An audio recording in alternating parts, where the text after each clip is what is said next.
"Pretend to be my wife for Christmas," the prince begged. But the condition he demanded left her. "Before we begin this beautiful period romance story, tell me in the comments where you're listening from. I love knowing where you're joining me from." Snow had begun to fall in the night, softly at first, then in a thick white curtain that swallowed the city. By morning, the roofs of Schönberg Palace were dusted in white, and the windows glowed pale against the grey sky. Down in the servants' wing, however, there was no time to admire the weather. "Careful with that tray, Clara." Frau Metzger's sharp voice cut through the rattle of pans. "If you drop one more cup this week, I shall have your salary halved. Do you hear?" Clara Weiss tightened her grip on the silver tray. Her hands were red from the cold water of the scullery, her fingers stiff, but she nodded. "Yes, Frau Metzger. I hear." The housekeeper sniffed and turned away, skirts swishing. Clara glanced down at the delicate porcelain cups, trembling ever so slightly on their saucers. A footman brushed past her shoulder, and the tray rocked. "Watch it," he muttered. "I am," she whispered, more to the tray than to him. The corridor from the kitchens to the breakfast room was narrow and busy. Cooks rushed past with steaming pots. A maid hurried by, carrying a stack of linens higher than her face. Enormous coal scuttles scraped against the stone floor. Clara moved along like a small boat in a crowded harbour, trying not to collide with anyone. At the turn it happened. A scullery boy, no more than 12, slipped on a damp patch on the floor. His elbow flew out. It struck the underside of Clara's tray. The porcelain leapt as if startled, then crashed to the ground in a spray of white shards and pale coffee. The corridor went silent for a heartbeat. "Oh no," Clara breathed. The boy scrambled to his knees. His eyes were wide, terrified. I did not mean— What is this?" Frau Metzger swept around the corner like a storm. Her gaze fell on the broken cups. "What have you done, Clara?" Clara's mouth opened, but the scullery boy got there first. "It was her, Frau Metzger. She bumped into me. I swear." Clara turned toward him, stunned. "That is not true. It was an accident. You slipped." The boy looked at her, his face pleading. There was more fear than malice in his eyes. If he was blamed, he might be beaten or worse, dismissed from the palace. Frau Metzger folded her arms. "Enough. Cups do not leap from trays on their own. It is your responsibility, Clara. That was a full set from Vienna. You clumsy girl." Clara felt the blood drain from her face. "I am sorry. I can pay, little by little, or I will work extra hours." "Please, Frau Metzger, do not put it on the other servants." The housekeeper's lips thinned. "You could work for 10 years and never pay that off. The master of household accounts will decide what to do with you. Until then, you will return to your regular duties. I cannot have you dropping anything more of value." She turned to the scullery boy. "Clean this up. Quickly." The boy nodded, eyes down. Clara remained where she was, frozen, as though her boots had rooted into the stone floor. "Did you not hear me?" Frau Metzger snapped. "Go on, and pray the master does not send you away before Christmas. It would be a pity. For you." Clara's chest tightened. Christmas. In another household it meant warmth, family, laughter around a tree. For her it meant more work, more guests, more opportunities to make mistakes. Only this year, it might also mean the street. She bent to gather the larger pieces of porcelain into her apron. One of them had a painted flower on it, still whole and perfect, surrounded by jagged edges. "Back to work," Frau Metzger repeated, less sharply this time. "We will speak no more of it until the master calls." Clara nodded again and carried the shards away, her throat thick. She would not cry. Not here, between the rolling carts and the clouds of steam. She would not give them the satisfaction. Hours passed in a blur. She scrubbed floors, polished railings, carried logs to the smaller fireplaces outside the main halls. All the while the image haunted her. The porcelain cups shattering on the stones, the scullery boy's frightened face, Frau Metzger's cold threat. By noon, she was on her knees in a seldom-used corridor, scrubbing away the marks left by boots, when a shadow fell over her. "Clara Weiss?" She looked up. It was Herr Albrecht, the master of household accounts, tall and thin, with a key ring at his belt that jingled when he walked. She had never heard it sound pleasant. "Yes, Herr Albrecht." He studied her with narrow eyes. "Leave your bucket. You are to come with me." Clara pushed back from the floor, wiping her hands on her apron. "Am I to go to your office, sir?" No. He sounded almost annoyed. You are summoned to the East Wing. To His Highness. She blinked. His Highness? The Crown Prince. Herr Albrecht glanced at her dirty skirts, the damp hem, the wisps of hair escaping her bun. You will clean your face first. Try to look less like you crawled out of a coal bin. She swallowed. Yes, sir. Her heart thudded against her ribs as she splashed water on her face at the nearest basin, smoothed her hair with trembling fingers, and tried to make her apron look less wrinkled. It was useless, of course.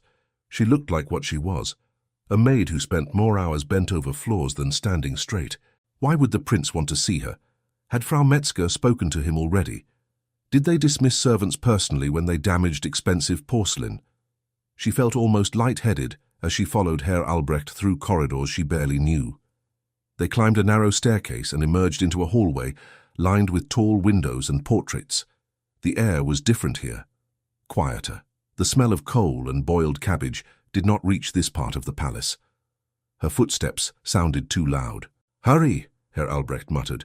His Highness does not like to be kept waiting. Clara's palms were damp. She wiped them again on her apron without thinking. When they reached a door with carved panels and a gilded handle, the master paused. You will speak only when spoken to. Do not faint. Do not attempt to touch anything.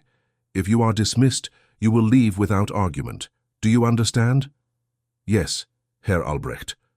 He knocked twice, then opened the door and bowed in one fluid motion. Your Highness, Clara Weiss, as requested. Clara stepped inside. The room was large but not crowded with furniture. A fire burned in the hearth, and tall windows let in the pale winter light. Shelves of books lined one wall. Maps and documents were spread over a broad desk near the center. Behind that desk stood the Crown Prince. He was taller than she had imagined, not as broad-shouldered as some of the soldiers she had seen, but with a straight, rigid posture that spoke of discipline. His dark hair was slightly disordered, as if he had run his hands through it too many times. His uniform jacket was unbuttoned at the collar. There was ink on one of his fingers. She had seen him before, of course. From a distance, during parades, at Mass, on the balcony when he appeared with the Emperor. There he had seemed like a figure from the paintings in the gallery, composed, remote, an emblem rather than a person. Here in the study, his eyes were alive, tired perhaps, but alive. That will be all, Albrecht, he said, not taking his gaze from Clara. Herr Albrecht bowed again and withdrew, closing the door behind him. Silence fell. Clara swallowed. Her hands wanted to twist her apron, but she held them still. Your Highness, she said softly, attempting a curtsy. It came out awkward and far too low. He watched her for a moment longer, then exhaled, as if he had been holding his breath. You are Clara Weiss. Yes, Your Highness. Age? She blinked. 17, Your Highness, almost 18. He nodded slightly, as though that confirmed something. How long have you been in service at Schönberg? 3 years. And before that? I was in service in a smaller house, Your Highness, in the city. And before that? She hesitated. An orphanage, Your Highness. His eyes flickered. Not with pity exactly, more with interest, as though he had just discovered an unexpected detail in a painting. You can read? Yes, Your Highness. Not in Latin or French, only German. Who taught you? A nun, at the orphanage. She said it might serve me one day. And has it? Clara thought of the lists she sometimes helped copy in the laundry, the notes posted in the servants' hall, the prayer book she read by candlelight when she could. Yes, Your Highness, in small ways. He moved from behind the desk and walked toward the window, hands clasped behind his back. For a moment, he seemed to forget she was there. He studied the snow falling on the courtyard outside. I am told, he said slowly, that you broke an entire set of porcelain this morning. Clara flinched. Yes, Your Highness. On purpose? No, Your Highness. Was it your fault? She opened her mouth, then closed it again. The image of the scullery boy's frightened face rose in her mind. Partly, she said at last. I was carrying the tray. So it must be. Must it? He turned his head slightly. The report I received said a scullery boy slipped and struck your tray. Clara stared at his back. He already knew. Then why ask? He is younger, she murmured. If they blame him, he could lose his position. It is nearly Christmas. I can find work elsewhere. He might not. The prince was silent for a heartbeat. You are willing to accept full blame for something that was not entirely your fault, in order to protect a boy who lied to save himself? She shifted her weight. I do not think he meant to lie, Your Highness. He was frightened. Fear is often the mother of lies. She did not know what to say to that. He turned away from the window and faced her fully. His expression was searching now, as if he were trying to see beneath her skin. Do you know who I am, Clara Weiss? Yes, Your Highness. You are Prince Leopold von Habsburg, the Crown Prince. And what do you think that means? Her pulse hammered at her temples. That one day you will be Emperor, Your Highness, that you carry a great deal of responsibility, and that I do not spill porcelain, he added dryly, at least not where anyone can see. Her lips twitched, then stilled again. Did princes make jokes? He took a step closer. Look at me. She lifted her gaze fully to his face. It felt almost like disobedience. Servants were taught to keep their eyes lowered, to fade into the edges of rooms. I saw you, he said quietly. Last week in the chapel.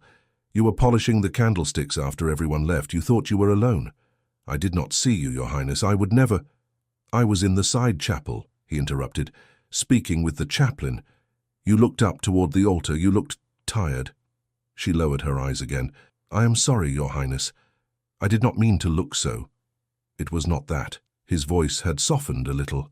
You looked at the altar the way I suppose I sometimes do, as if you were trying to decide whether God was listening or laughing. Her breath caught. I did not mention this to anyone, he said, but it stayed with me. Tell me, Clara Weiss, if you thought God was listening that day, what would you have asked for? She stared at the floor. The question was too large, too private.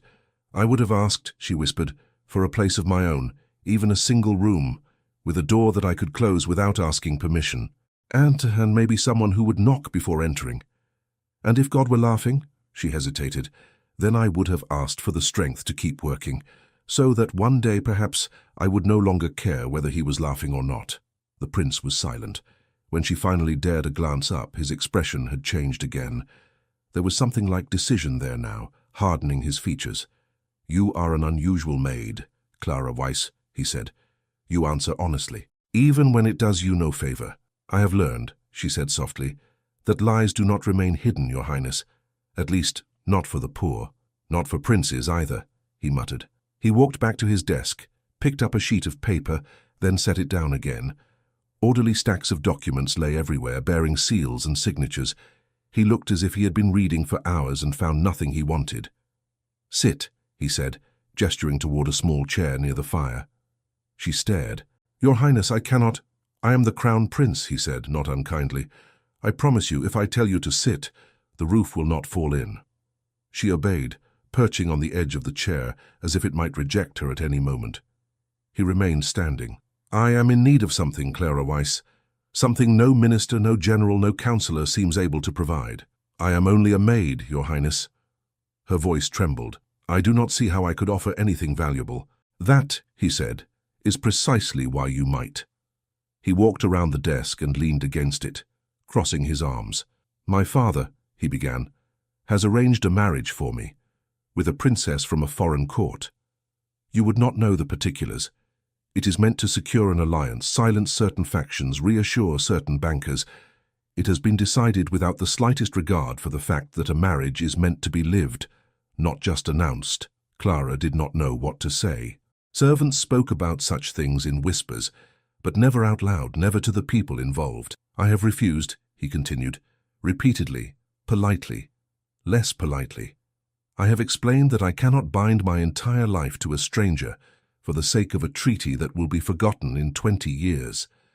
Your Highness, she said cautiously, forgive me, but is that not how princes have always married? It is, he agreed, and look where that has led us. To an empire held together with ink and resentment, to a people who see their rulers as distant portraits, not as men who might bleed as they do. He looked at her sharply. Do you think I am a portrait, Clara Weiss? She hesitated. Now? Yes. Now. No, Your Highness. What then? She swallowed. The truth felt dangerous. But he had asked. "You look," she said slowly, "like a man in a room that is too small for him, and too crowded at the same time." Something flickered in his eyes again. Not offense, something almost like relief. "I told my father," he said, "that I wished to marry for at least some degree of inclination, that I wanted to know the woman who would stand beside me for the rest of my days." "And His Majesty?" she asked, unable to keep the curiosity from her voice. "He listened for exactly 3 minutes," Leopold said dryly. "Then he reminded me that my heart is not part of the state budget and therefore requires no consultation." She bit the inside of her cheek to keep from smiling. "So," he continued, "I'm under pressure. Before Christmas I must present to the court a betrothal that satisfies everyone but myself. Unless—" he let the word hang in the air. "Unless what, Your Highness?" she asked. "Unless I present them with a fait accompli, a situation they cannot unravel without causing greater damage to themselves than to me." He straightened, his gaze fastening on her with unsettling intensity. "That is where you come in, Clara Weiss." Her fingers tightened on her apron. "I do not understand, Your Highness." "I require a wife," he said simply. "Immediately. One who is not part of any foreign court. One who is not tied to any faction at home. One who owes her position entirely to me, and therefore cannot be easily used against me." Her heart stuttered. "You wish to marry a stranger?" she managed. "Yes," he said, "but not the stranger they chose. The one I choose." She stared at him, unable to speak. His mouth twisted. "Do not look so alarmed. I am not about to drag you to the chapel without your consent. I am not a barbarian, though some at court may disagree. I am glad to hear it, Your Highness," she whispered. He took a step closer. "What I propose," he said slowly, "is this. For the duration of the Christmas celebrations, you will pretend to be my wife." The words struck her like a blow. She shook her head, as though she had misheard. "For your wife?" Secretly married," he clarified. "A private ceremony months ago, without my father's knowledge. A scandal in the making if exposed. A scandal that would make any arranged alliance difficult if not impossible." She struggled for breath. The room seemed to tilt. "But I am a maid," she said. "Everyone in the servants' wing knows me. I serve in the hall. I polish the silver. How could I appear before the court as your wife? They would see through it at once." "Not if they are told they were deceived," he said. "Not if they are told you were kept deliberately hidden, for fear of precisely that reaction." Her cheeks burned. "They would hate me, Your Highness. They would never accept it." "Some will not," he agreed. "Some will try to destroy you. I am under no illusion about that. But you would not face them alone." She shook her head again. "You ask too much. I do not know how to speak with nobles. I do not know how to dance the dances. I have never worn a gown that cost more than a month's wages. I would stumble at every step. They would laugh." "Let them laugh," he said. "Let them laugh at me for choosing you." She looked at him in disbelief. "You would endure that? For a deception?" His jaw clenched. "You say that word as though I have not lived my entire life inside a deception. Smiling when I do not wish to. Speaking when I wish to remain silent. Attending banquets when I would rather walk alone in the gardens. This would simply be another mask. But for once it would be one I choose." She pressed her hands together to keep them from shaking. "And when Christmas ends?" she asked. He paused. "Then the immediate danger will have passed," he said. "The foreign princess will have returned home insulted. The ministers will have argued themselves hoarse. My father will be forced to consider the cost of annulling a marriage already presented to the court." Her chest constricted. "So we would not truly be married." He met her gaze.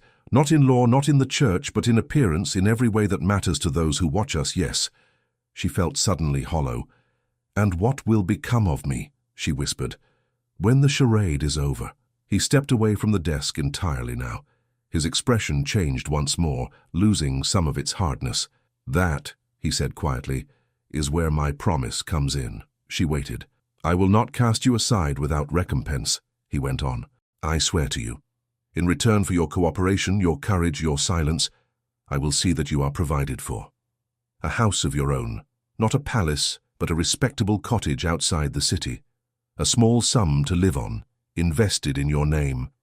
Enough that you will never have to enter service again unless you wish it." She stared at him, unable to look away. A house of her own. She saw in her mind a door that closed, a window with curtains she had chosen, a small table with a single candle, and no one to snatch it away. She saw herself waking to silence that belonged to her. "It is impossible," she whispered. "It is not," he said. "I have already spoken with my personal secretary. The property can be acquired discreetly, the funds arranged." "You spoke of this before seeing whether I would agree?" she asked, startled. "I had to be certain it was within my power to promise it," he replied. "I will not offer you dreams only to let them vanish in the morning. I am not my father." Her mind raced. "If anyone discovers I was a maid," she said, "the deception will be ruined." "I know," he said. "That is why you must accept something else, if you agree." "What?" "You must cease to be a maid from this moment," he said.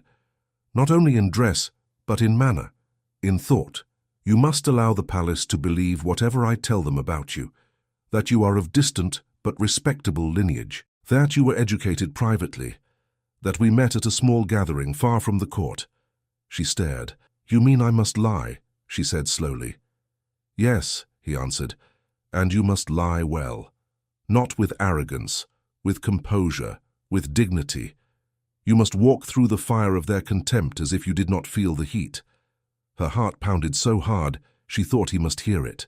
"It is too much, Your Highness," she said. "I will make mistakes. I will falter. I will shame you." He shook his head. "You underestimate yourself." "You overestimate me," she whispered. He moved closer again, so close now that she could see a faint line at the corner of his mouth, the hint of a scar hidden by the shadow of his jaw. "Why do you think I chose you?" he asked. "Because I was clumsy with porcelain," she managed weakly. A fleeting smile touched his lips. "No," he said softly, "because in the chapel you looked at me and did not see a prince. You saw a man who was tired. And you did not look away out of fear. You looked away out of mercy." She did not know her gaze had softened that day. She had simply been trying not to intrude on a conversation she could not hear. "I have been looked at all my life," he said. "Measured, weighed, judged. It is rare to be seen. You did that, without even meaning to. That is why I chose you." She felt the room press in on her. Her throat ached. "If I agree," she whispered, "and they turn their anger on me, will you protect me?" He did not answer immediately. When he spoke, his voice was quiet but firm. "I will not allow them to harm you," he said. "Not while you stand beside me. That is the only answer I can give." It was not a promise of miracles. It was not the sweeping vow of a storybook prince. It sounded, strangely, more real. "And if the emperor commands you to cast me out?" she asked. "I will resist him," Leopold said simply, "as far as I am able." She closed her eyes for a moment. The image of the street rose before her, the orphanage, the cold floors, the endless years of carrying trays, of bent backs, of borrowed beds in crowded dormitories. The scullery boy's frightened face swam into view. "You will give me a house?" she asked. "Truly? Even if everything collapses?" "Truly," he said. "And you will not recant your protection when they begin to whisper?" "I have endured whispers since I learned to walk in these corridors," he replied. "Let them whisper louder. I am tired of bending to them." She opened her eyes. "Very well," she whispered. "I will do it." For a moment he did not move. Then he let out a breath, as if he had been holding it for days. "Thank you," he said. The word sounded strange on a prince's tongue, addressed to a maid. "What must I do first?" she asked, her voice barely stronger than a breath.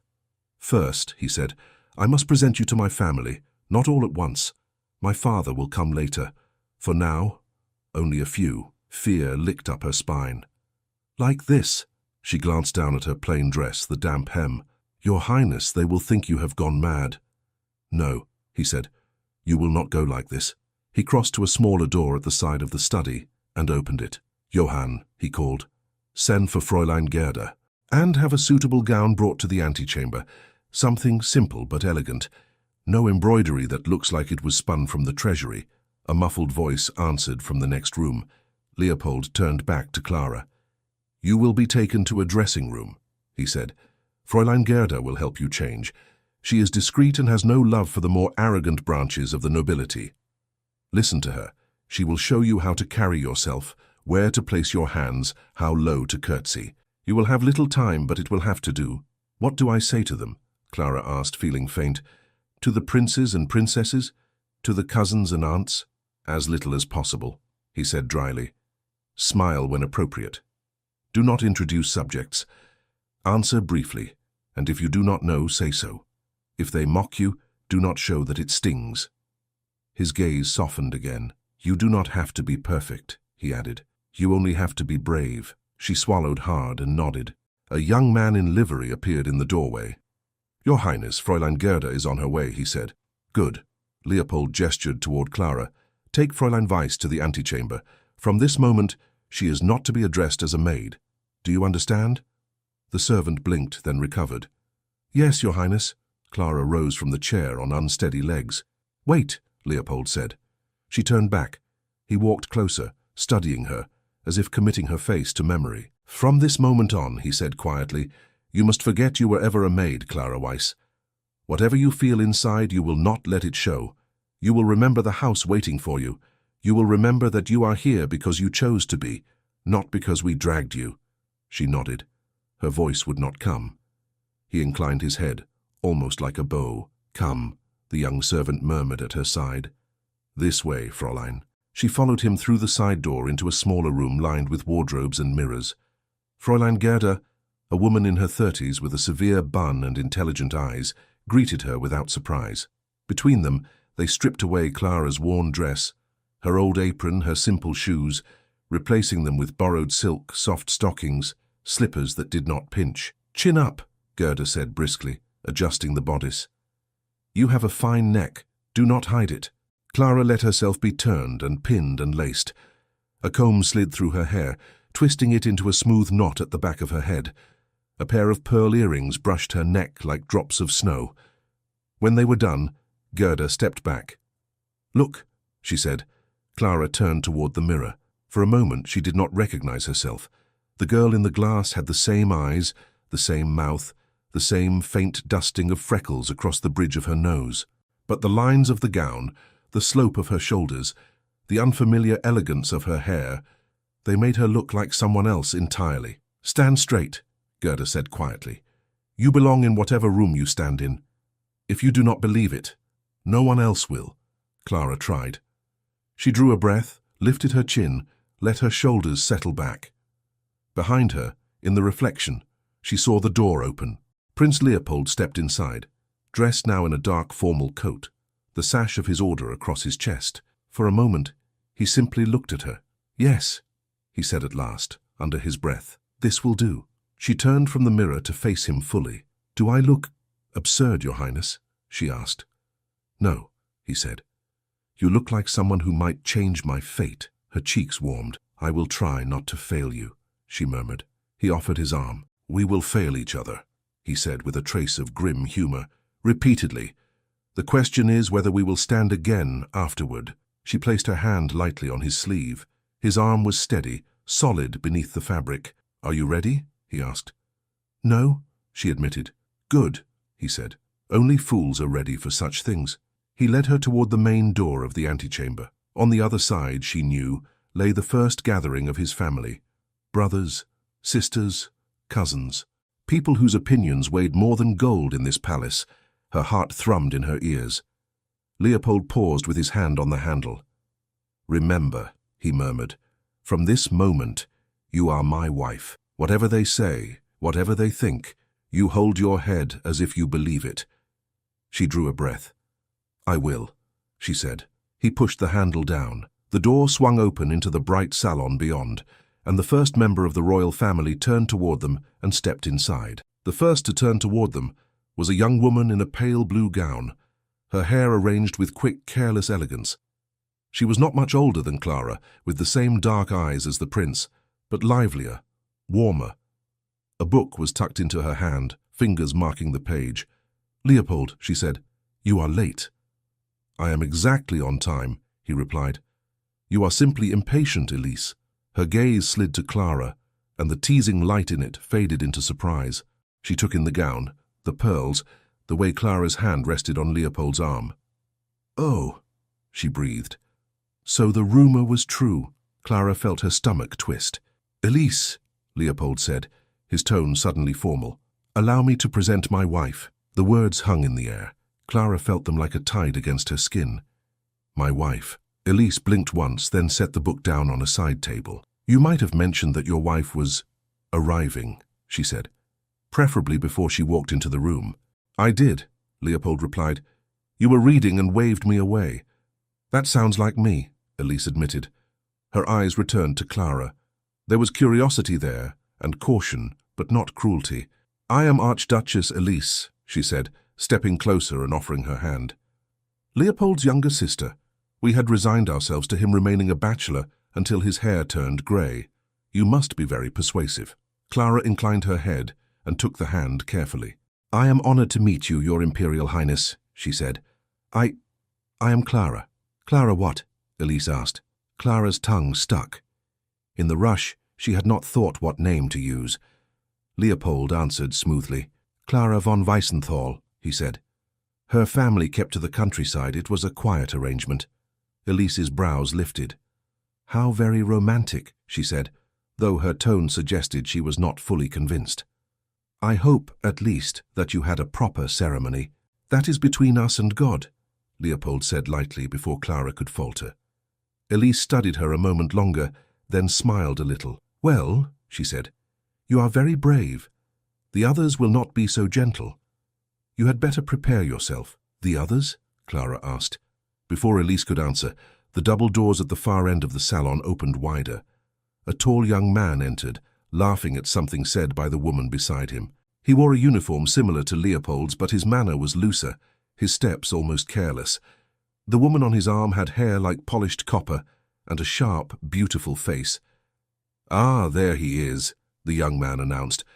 "Our vanished heir. We were beginning to think you had eloped." He stopped, then grinned. "Oh, perhaps you did." Leopold's jaw tightened slightly. "Friedrich," he said. "Perfect timing."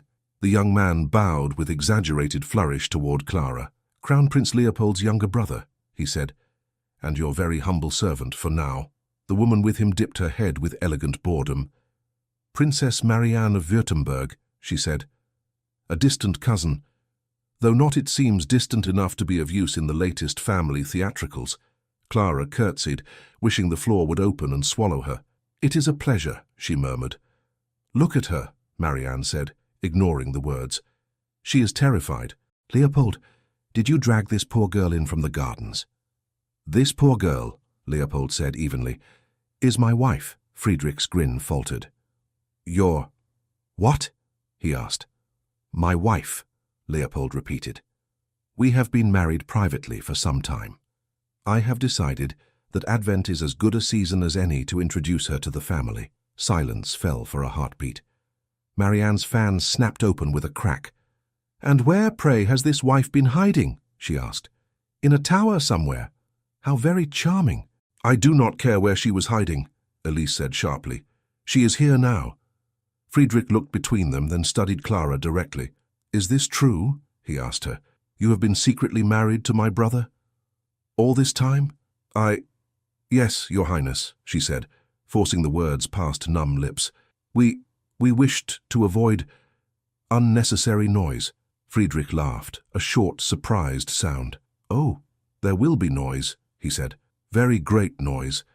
Father will choke on his wine." "Friedrich," Elise warned. Marianne tilted her head, watching Clara like a cat watching a sparrow. "And from what family does Madame la Princesse come?" she asked. "I confess I have never heard the name Weissenthal mentioned at court." "Our branch kept to itself," Leopold said.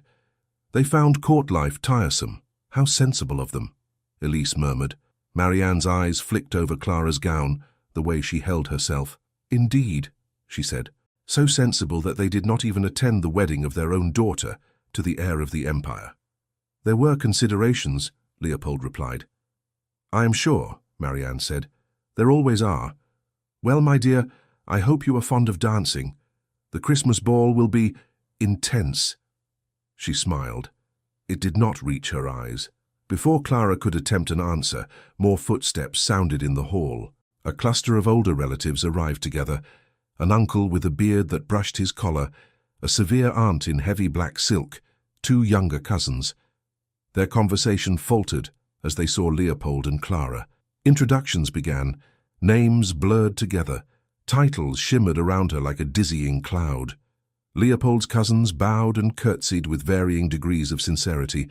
Some kissed Clara's hand with careful politeness, others merely inclined their heads, eyes cool. "This is highly irregular," murmured one elderly aunt, her fan fluttering like an anxious bird. "Highly irregular. Perhaps irregularity is in fashion," Elise said under her breath. The salon filled slowly as more nobles arrived, drawn by the rumor that had already begun to spread through the palace. The prince had a wife. The news passed from lip to lip like a spark. "Is it true? Surely not. Where has she been? Who is she?" Clara tried to stand straight. She remembered Gerda's voice. "You belong wherever you stand. Believe it or no one else will." She kept her chin up, her hand steady on Leopold's arm.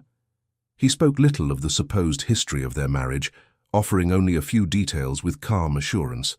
A small ceremony, a narrow church, a priest who had since departed to Rome. The more he said, the more the story solidified, like frost hardening overnight. But each question felt like a needle. "Where did you come out, my dear?" asked a plump countess with an eager smile. "In Vienna or abroad?" I spent most of my time in the countryside," Clara answered carefully. "My education was private." "Ah," the countess said. "How quaint. Do you ride?" asked a cousin with cold blue eyes. "A crown princess must ride well. The people expect to see her on parade." "I have not had much practice," Clara admitted, "but I am willing to learn." The cousin raised a brow. "Willingness does not fix broken bones," he said. "Neither does mockery," Elise muttered nearby. Clara caught the whisper and almost smiled. Not all of them were cruel. Some asked gentle questions. A few even seemed genuinely curious rather than hostile. One grey-haired general bowed deeply. "Your Highness," he said, addressing Clara, "any woman who persuades our prince to defy the council deserves a medal, or at least a toast." "I did not persuade him," Clara said quickly. "He makes his own decisions." The general's eyes glinted with something like approval. "A dangerous habit at court," he said. "Hold on to it. Yet for every kindness, there were 3 slights." "They say you come from a family no one has heard of," murmured a lady in emerald silk. "How refreshing. None of the usual scandals. We shall have to invent entirely new ones." "Your accent," observed an older man. "Where is it from?" "It is not quite Viennese." "I grew up near the river," Clara replied. "We had many visitors from—" "How charming," he interrupted. "Do try not to sound too provincial when you address foreign envoys. They are frightfully sensitive." The words pricked. Clara swallowed them. She began to feel as if she were being weighed on a scale she could not see. Every word, every breath, every tiny misstep recorded. In the midst of this, the woman everyone seemed to part for appeared at the door. "Countess Amalia von Langen," someone whispered. "She has come." Clara turned her head. Countess Amalia was not young, but she was striking. Her dark hair was threaded with silver, twisted into a smooth coil at the nape of her neck. Her gown was simple but impeccably cut. Her gaze swept the room and landed on Leopold first, then drifted to Clara. "Your Highness," she said, dipping in a shallow, practiced curtsy. "Countess," Leopold replied, "thank you for joining us." "It is difficult to stay away when the palace is buzzing like a beehive," she said. Her eyes remained on Clara. "One hears so many things." "I imagine one hears more than one wishes," Leopold said. "Sometimes," she agreed. "And sometimes one hears exactly what one has been expecting all along." She extended her hand toward Clara. "And this," she said, "must be the young woman who has caused such a stir." Clara took her hand. It was cool and firm. "I am honored, Countess," she said. "Prince Leopold has spoken of you." "Has he?" Amalia's brows lifted. "How disconcerting. I hope only flattering lies." Clara tried to answer, but the Countess did not wait. "Tell me, child," Amalia said, her tone light, but her eyes sharp. "Where did you grow up?" "In the countryside, Countess," Clara replied, repeating the phrase that had become her shield. "Our family preferred quiet places." "In which region?" Amalia persisted. Clara's heart skipped. They had not agreed on a specific region. "Near the river," she said. "We moved often." "Really?" Amalia's smile widened by a fraction. How restless. And your father, what title did he hold? None that would interest the court, Leopold interjected smoothly. The Weissenthal line was modest but respectable. I would be the judge of what interests me, Amalia said, not taking her eyes from Clara. And your education, my dear? Were you sent to any of the convent schools? I know many of the abbesses. I do not recall hearing your name. My education was private, Clara said. At home. Ah, Amalia tilted her head. Home tutors. How charming. Then you will know, of course, the St. Lucia tradition. We country families are fond of it. The St. Lucia tradition, Clara repeated, trying not to show her panic. Yes, Amalia said. On the 13th of December. In our region, we always light 3 candles in a particular order. I am curious whether your family did the same. Clara searched frantically in her memory. Orphanage traditions. The customs in the city house where she had worked. Nothing matched. She swallowed, sometimes lit candles for the season, Countess, but not always in the same way. My mother believed the intention mattered more than the order. There was a brief silence. Amalia's smile did not falter, but her eyes hardened. How unconventional, she said softly. Elise stepped in. Countess, she said briskly, if you begin testing my brother's wife on every minor custom, we shall be here until Easter. Perhaps you can interrogate her later. For now at least let her breathe. I am only making conversation, Amalia replied. It seems one must be careful about that now. She withdrew her hand at last and moved away, leaving behind a thin trail of perfume and unease. Clara's fingers trembled where they rested on Leopold's arm. What is she to you? She whispered when Amalia was out of earshot. A cousin of sorts, he said. More importantly, she is my father's favorite advisor on matters of society. She has been arranging marriages and alliances for years. She believes the empire is her chessboard, and I am a piece she does not recognize, Clara said. For now, he replied. Pieces can become powerful when moved correctly. The afternoon stretched. Conversations swirled around them. Clara answered questions. She smiled, nodded, endured. At one point, a younger princess approached, no more than 14, with fair braids and bright eyes. Is it true? The girl asked bluntly. Did you marry my brother in a secret ceremony without telling anyone? Anna, Elise hissed. Mind your tongue. It is all they are talking about, Anna protested. In the schoolroom, in the corridors. Even Frau Metzger is gossiping. Clara stiffened. Frau Metzger, the housekeeper. It is true that the ceremony was private, Clara said gently. Sometimes the most important things happen quietly. Anna seemed to consider that. Do you love him? She asked suddenly. Clara's breath caught. She glanced at Leopold, then back at Anna. I respect him. I wish to stand beside him. Perhaps love grows from such things. Anna wrinkled her nose. I suppose, she said. I think I shall marry for adventure. Or not at all. You say that now, Elise said. Wait until father hears. I will tell him I wish to join a convent of explorers, Anna replied. Do those exist? Leopold gave a short laugh. If they do, he said, I shall send you there myself. Anna smiled at Clara, unexpectedly warm. I am glad he chose someone who looks kind, she said. The portraits of foreign princesses are very frightening. Then she skipped away. Clara watched her go with a strange ache in her chest. For a moment, she almost forgot her own fear and thought only of the weight these children would one day bear. The gathering finally began to thin.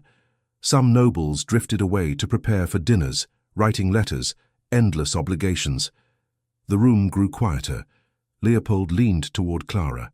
You have endured enough for one afternoon, he murmured. Come, I will show you something less awful than my relations. She let him guide her out through a side door, into a narrower corridor lined with windows. Outside, snow was falling more heavily, muffling the city below. For a few minutes they walked in silence. Clara's legs ached from standing so long. Her head buzzed with voices. I did badly, she said at last. You did not, he answered. You did remarkably. I have seen seasoned diplomats crumble under fewer questions. I stumbled, she insisted. I did not know the candle tradition. I did not have an answer ready. Countess Amalia saw it. She was not looking for an answer, he said. She was looking for a weakness. She would have found one no matter what you said. And the others? Some are fools, he said. Some are cruel. Some are simply afraid of change. He stopped near a window, and they stood side by side, looking at the courtyard. Do you regret your decision? He asked quietly. Her first instinct was to say yes. To say she wanted to go back to the kitchens, to the scrubbed floors and calloused hands, to a life where her mistakes broke only porcelain, not reputations. But the memory of the mirror rose before her. The unfamiliar woman in the gown, the glimpse of herself standing straight, and behind all that the vision of the small house he had promised, a key in her own hand. No, she said slowly. I am afraid, but I do not regret it. Not yet, he nodded. If it becomes too much, he said, tell me. Do not try to carry it alone. She almost laughed. You are the crown prince, she said. It is not my place to trouble you with my fears. It is precisely your place, he replied. If you are to be my wife in their eyes, then you must also be my ally in truth. Otherwise we are only acting for ghosts. She looked at him. You speak as if you are alone, she said. Do you truly have no one to confide in? He was quiet for a long moment. There are people who love me, he said at last. In their way, my mother before she died, Elise, even father in his own twisted fashion, but there are few who can listen without seeing the crown first. And you think I do not see it, she said softly. I think you see it, he answered, but you also see the man beneath. She turned her gaze back to the snow. That may be because I am more accustomed to men than crowns, she said. Scrubbing floors does not leave much time to worship. He smiled faintly. Good, he said. I would rather you never worship me. They stood there a moment longer. The quiet between them was not entirely comfortable, but it was not hostile either. It felt like the narrow ledge between two cliffs. A bell rang in the distance, marking the hour. I must attend a council meeting, he said reluctantly. They will expect an explanation, or at least a performance. And I, she asked. You will be given chambers nearer the family quarters, he said. Modest but respectable. It would not do for anyone to see the future princess emerging from the servants' wing. The words made her stomach flutter. Will I serve at table tonight? She asked, half in jest. No, he said. You will rest, and perhaps speak with Fräulein Gerda again. She will teach you how to move in the ballroom without breaking anyone's feet. That would be a mercy, Clara said. He looked at her, the concern returning to his eyes.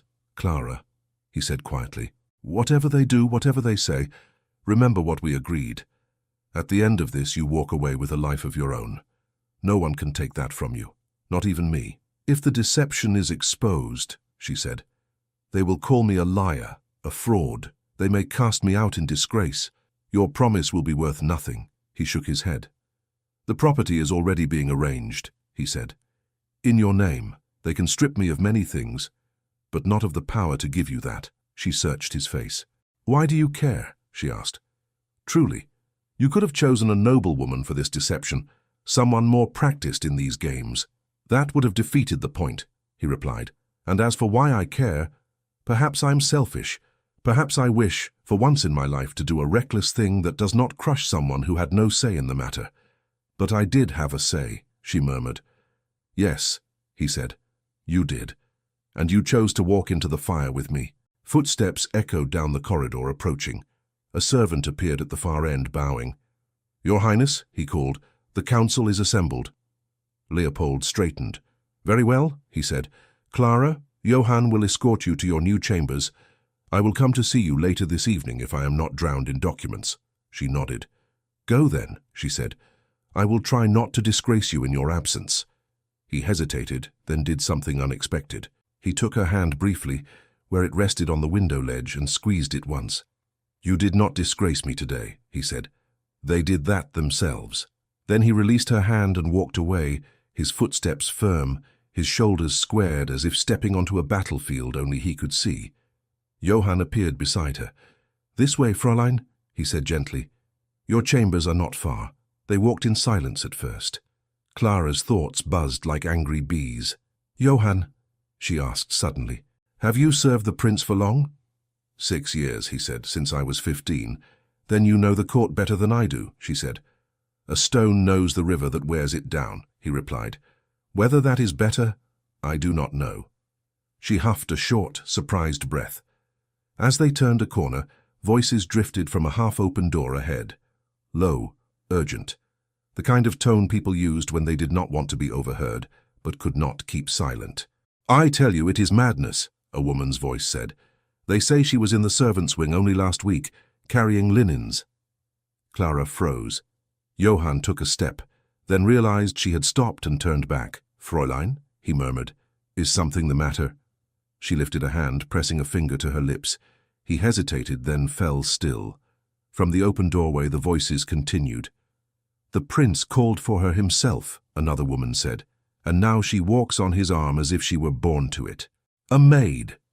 "A maid does not become a princess," the first woman snapped, "not without something else beneath it. Countess Amalia says she has already sent word to the council." "What kind of word?" the second asked, half fearful, half eager. "An inquiry," the first said, "into the girl's past, where she came from, who she served." She used the word investigation.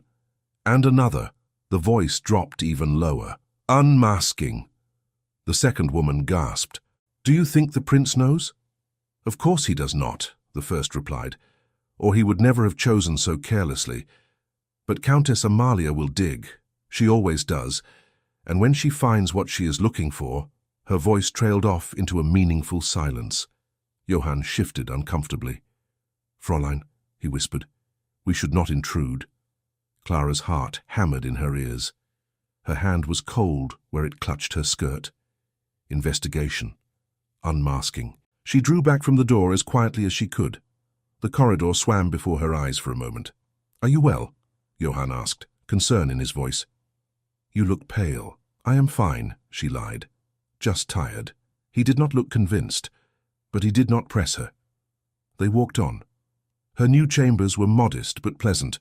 A small sitting room, a bedchamber, a washstand. Far grander than anything she had ever known.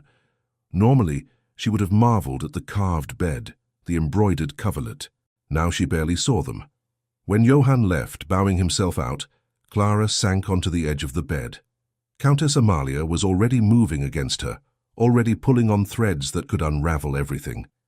If the Countess discovered that Clara had been a maid, not in some distant household but in this very palace, the deception would crumble in an instant. The nobles would riot. The Emperor would rage, and Leopold, she pressed a hand to her mouth. Would he still keep his promise to her then, when the court demanded a sacrifice, or would he let her fall to save himself? The Emperor did not keep him waiting. Leopold was summoned to his father's private audience room before the morning bells had finished ringing. The corridors to that wing were deserted, the carpets swallowing his footsteps. Guards in dark uniforms stood like statues by the doors. The Chamberlain bowed and opened the heavy door. "His Imperial Majesty will see you now, Your Highness." Leopold stepped inside. The room was not large. His father disliked grandeur in private spaces. A fire burned low in the grate. A single high-backed chair stood at the far end, a table beside it with a silver coffee service. Emperor Franz sat in the chair, back straight, hands resting on the carved arms. "Close the door," he said. The door shut behind Leopold with a soft thud. For a moment, father and son simply looked at one another. The Emperor's hair was more grey than black now. Deep lines cut from nose to mouth, from brows to temples. His gaze was sharp as ever. "Well," Franz said at last, "you have been busy." Leopold inclined his head. "Good morning, father." "Do not waste my time with pleasantries," the Emperor replied. "I have a stack of petitions taller than your sister and ministers who wish to resign because they cannot endure another month of your obstinacy." Leopold folded his hands behind his back. "I assume this is about my marriage," he said. Franz's eyes flashed. "Your marriage," he repeated. "You speak as if it were a small matter, as if you had merely changed tailors without consulting me." "It is not a small matter," Leopold said quietly, "which is why I did not treat it as such." The Emperor's hand tightened on the arm of his chair. "You have embarrassed the crown," he said. "You have insulted a foreign court that has been our ally for decades. You have thrown months of careful negotiation into the fire because you suddenly decided to play at romance." Leopold's jaw clenched. "This is not a game," he said. Everything is a game to men who have never lost, Franz snapped. You have no idea what it is to watch a map change color because someone loved foolishly. I will not see this empire weakened by sentiment. She is not a sentiment, Leopold said. Oh, then what is she? His father demanded. No one has heard of this Clara von Weissenthal. There are no records of her family in the registers. Countess Amalia has already informed me that she suspects deception. Leopold kept his expression calm. Countess Amalia suspects deception every time someone breathes, he said. It is how she keeps herself entertained. Do not be flippant, Franz warned. Where did you meet this girl? How long have you known her? Who are her parents? Leopold hesitated, then took a breath. I met her in the chapel, he said. Some weeks ago. She was praying after Mass. I learned her family kept to the countryside. Her parents are dead. You married an orphan? Franz's voice rose. Without consulting me? Without consulting anyone? Yes, Leopold said. I married a woman I believed suited to stand beside me. You did not marry her, Franz retorted. I have spoken to the Archbishop. There is no record of such a ceremony. Leopold's pulse jumped. He had expected that. I did not say the ceremony was public, he replied. I said we are joined.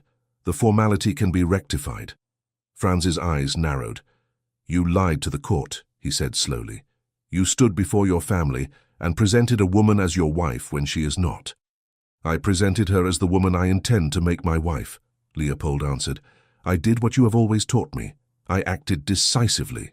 The Emperor rose from his chair with sudden energy. Do not twist my words, he said. Do not hide behind half-truths. This Clara has no place here, you know that. The nobles will never accept her, the people will laugh. You will look a fool, and I will look weak. He took a step closer.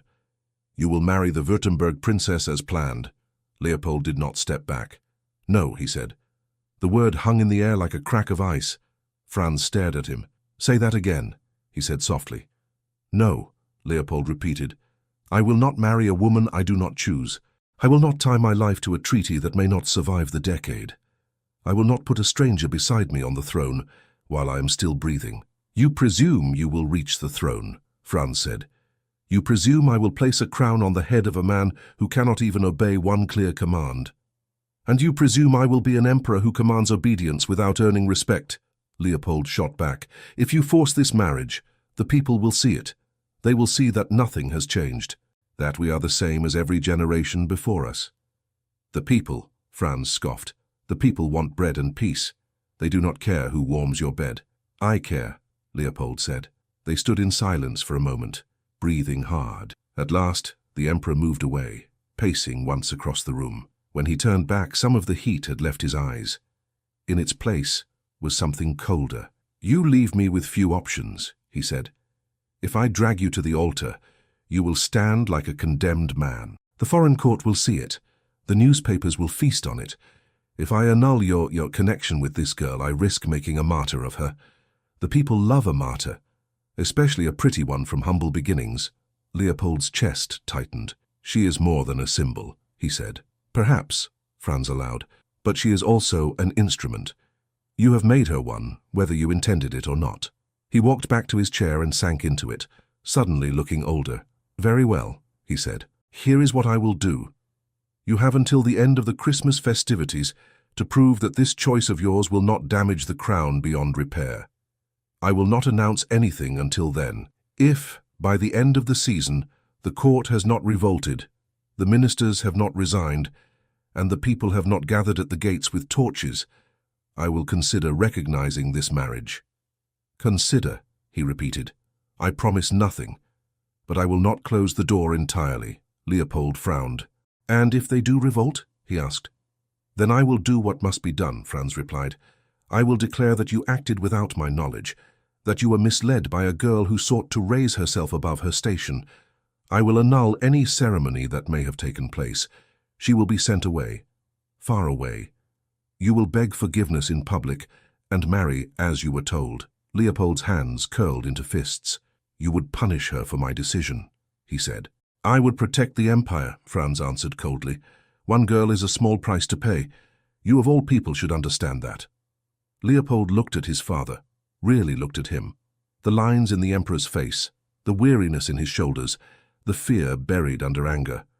"I understand that you have forgotten what it is to be that one girl," he said quietly. "Mother was not born to a throne either." Franz's mouth thinned. "Do not bring your mother into this." "You loved her," Leopold pressed. "You defied your own father to marry her. I have heard the stories." "That was different," Franz said through his teeth. "Your mother was the daughter of a prince. She was of royal blood.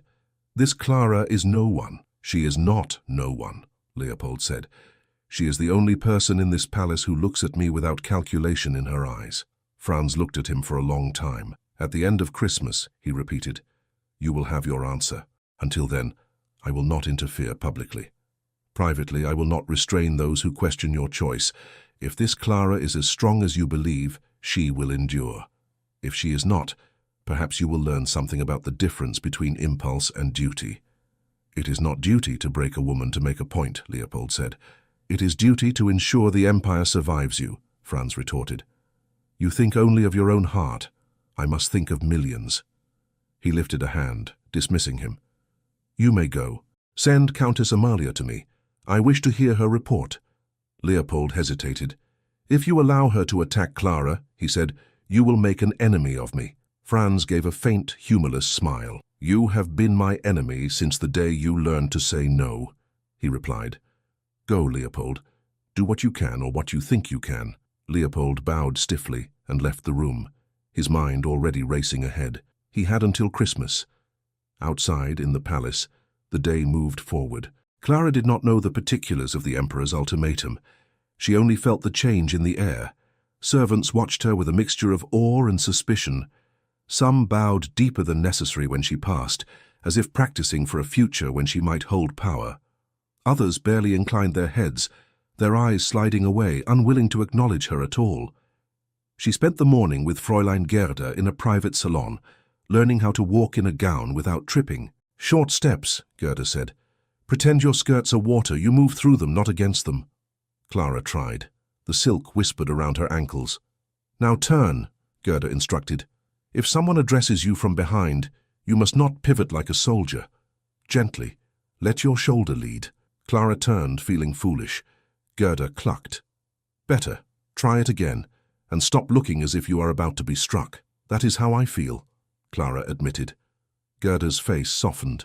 "I know," she said. "But they must not see it. Fear draws cruelty like sugar draws flies."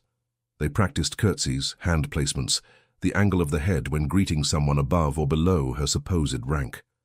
The rules tangled in Clara's mind like threads. She had always known the etiquette of servants, how to vanish, how to listen without being visible, how to anticipate needs. This was the opposite. This was learning to be seen without flinching.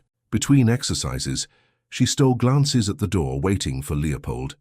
He arrived in the afternoon, looking tired but composed. "How was it?" he asked, watching her walk across the room in the pale practice gown. "I have learned not to stab my own feet," she said. "It feels like a triumph." Gerda nodded approvingly. "She learns quickly," she said. "She will manage if the others do not eat her alive." "That is what I am here to prevent," Leopold said. Gerda snorted. "Then you had better grow teeth, Your Highness. Countess Amalia has already spoken to half the court. She is sharpening her knives." Leopold's eyes darkened. "What have you heard?" he asked. "Rumors," Gerda said. "Nothing concrete yet, but she has been asking questions of the servants, where Clara came from, who she worked for before. She suspects something." "She suspects the truth," Clara said quietly, "that I was scrubbing floors a week ago." Leopold looked at her. "She has no proof," he said. "We are not the only household with servants. We will say you were visiting a relative among the staff, or inspecting the kitchens, or whatever nonsense satisfies their curiosity for a day." "It will not satisfy Amalia," Gerda said. "She does not like to be surprised, especially not by women she did not groom herself." Leopold frowned. "I will speak with her," he said. "Carefully," Gerda warned. "She is not your direct enemy. She serves the Emperor." "She serves herself," Leopold corrected. "The Emperor is simply the tallest shield to hide behind." Gerda inclined her head. "Perhaps. But shields are useful in a storm. Do not kick them away." She left them then, muttering about seamstresses and hems. Clara sank onto a chair, steadying her breathing. "You saw your father?" she asked. "Yes," he said. "And?" "He is furious," Leopold said plainly. "But he will not act immediately. He has given me until the end of Christmas to prove that this will not destroy the empire." "And if you fail?" she asked. He met her eyes. "Then he will attempt to annul any union between us and send you away," he said, "far enough that you cannot be used against us." Clara's fingers knotted in her skirt. "Send me away where?" she asked. "He did not specify," Leopold said. "A convent, perhaps, or a distant estate, somewhere out of sight." "And you?" she said. "What will you do if he commands it?" He hesitated. "I will fight him," he said. "I do not yet know how. But I will not simply bow and walk away." She studied his face. "He is the emperor," she said. "You are still his son. He holds all the power." "No," Leopold replied. "He holds much, not all." She shook her head. "You speak as if the people will rise up for a servant," she said. "They will not. They have their own burdens." "They might not rise for you," he said. "They might rise for what you represent." "I do not wish to be a representation," she said fiercely. "I wish to be a woman with a roof over her head and a life that does not depend on the emperor's mood." He looked at her for a long moment. "I know," he said softly. "That is why I promised you that house." "And if he strips you of the means to keep that promise," she insisted, "if he takes everything from you to make an example, what then? Will you still think of my roof?" He smiled faintly. "You think very highly of my father's capacity for spite," he said, "but not of my capacity for preparation." "What do you mean?" she asked. "The property is not purchased in my name," he said. "It is in the name of a trust. That trust has already signed the papers. Even if he freezes my personal accounts, he cannot reach what he does not know is connected to me." She stared. "You knew he might strike at you," she said, "and you planned for it." "Of course," he replied. "I have lived with him for 25 years. I know his first thoughts before he does."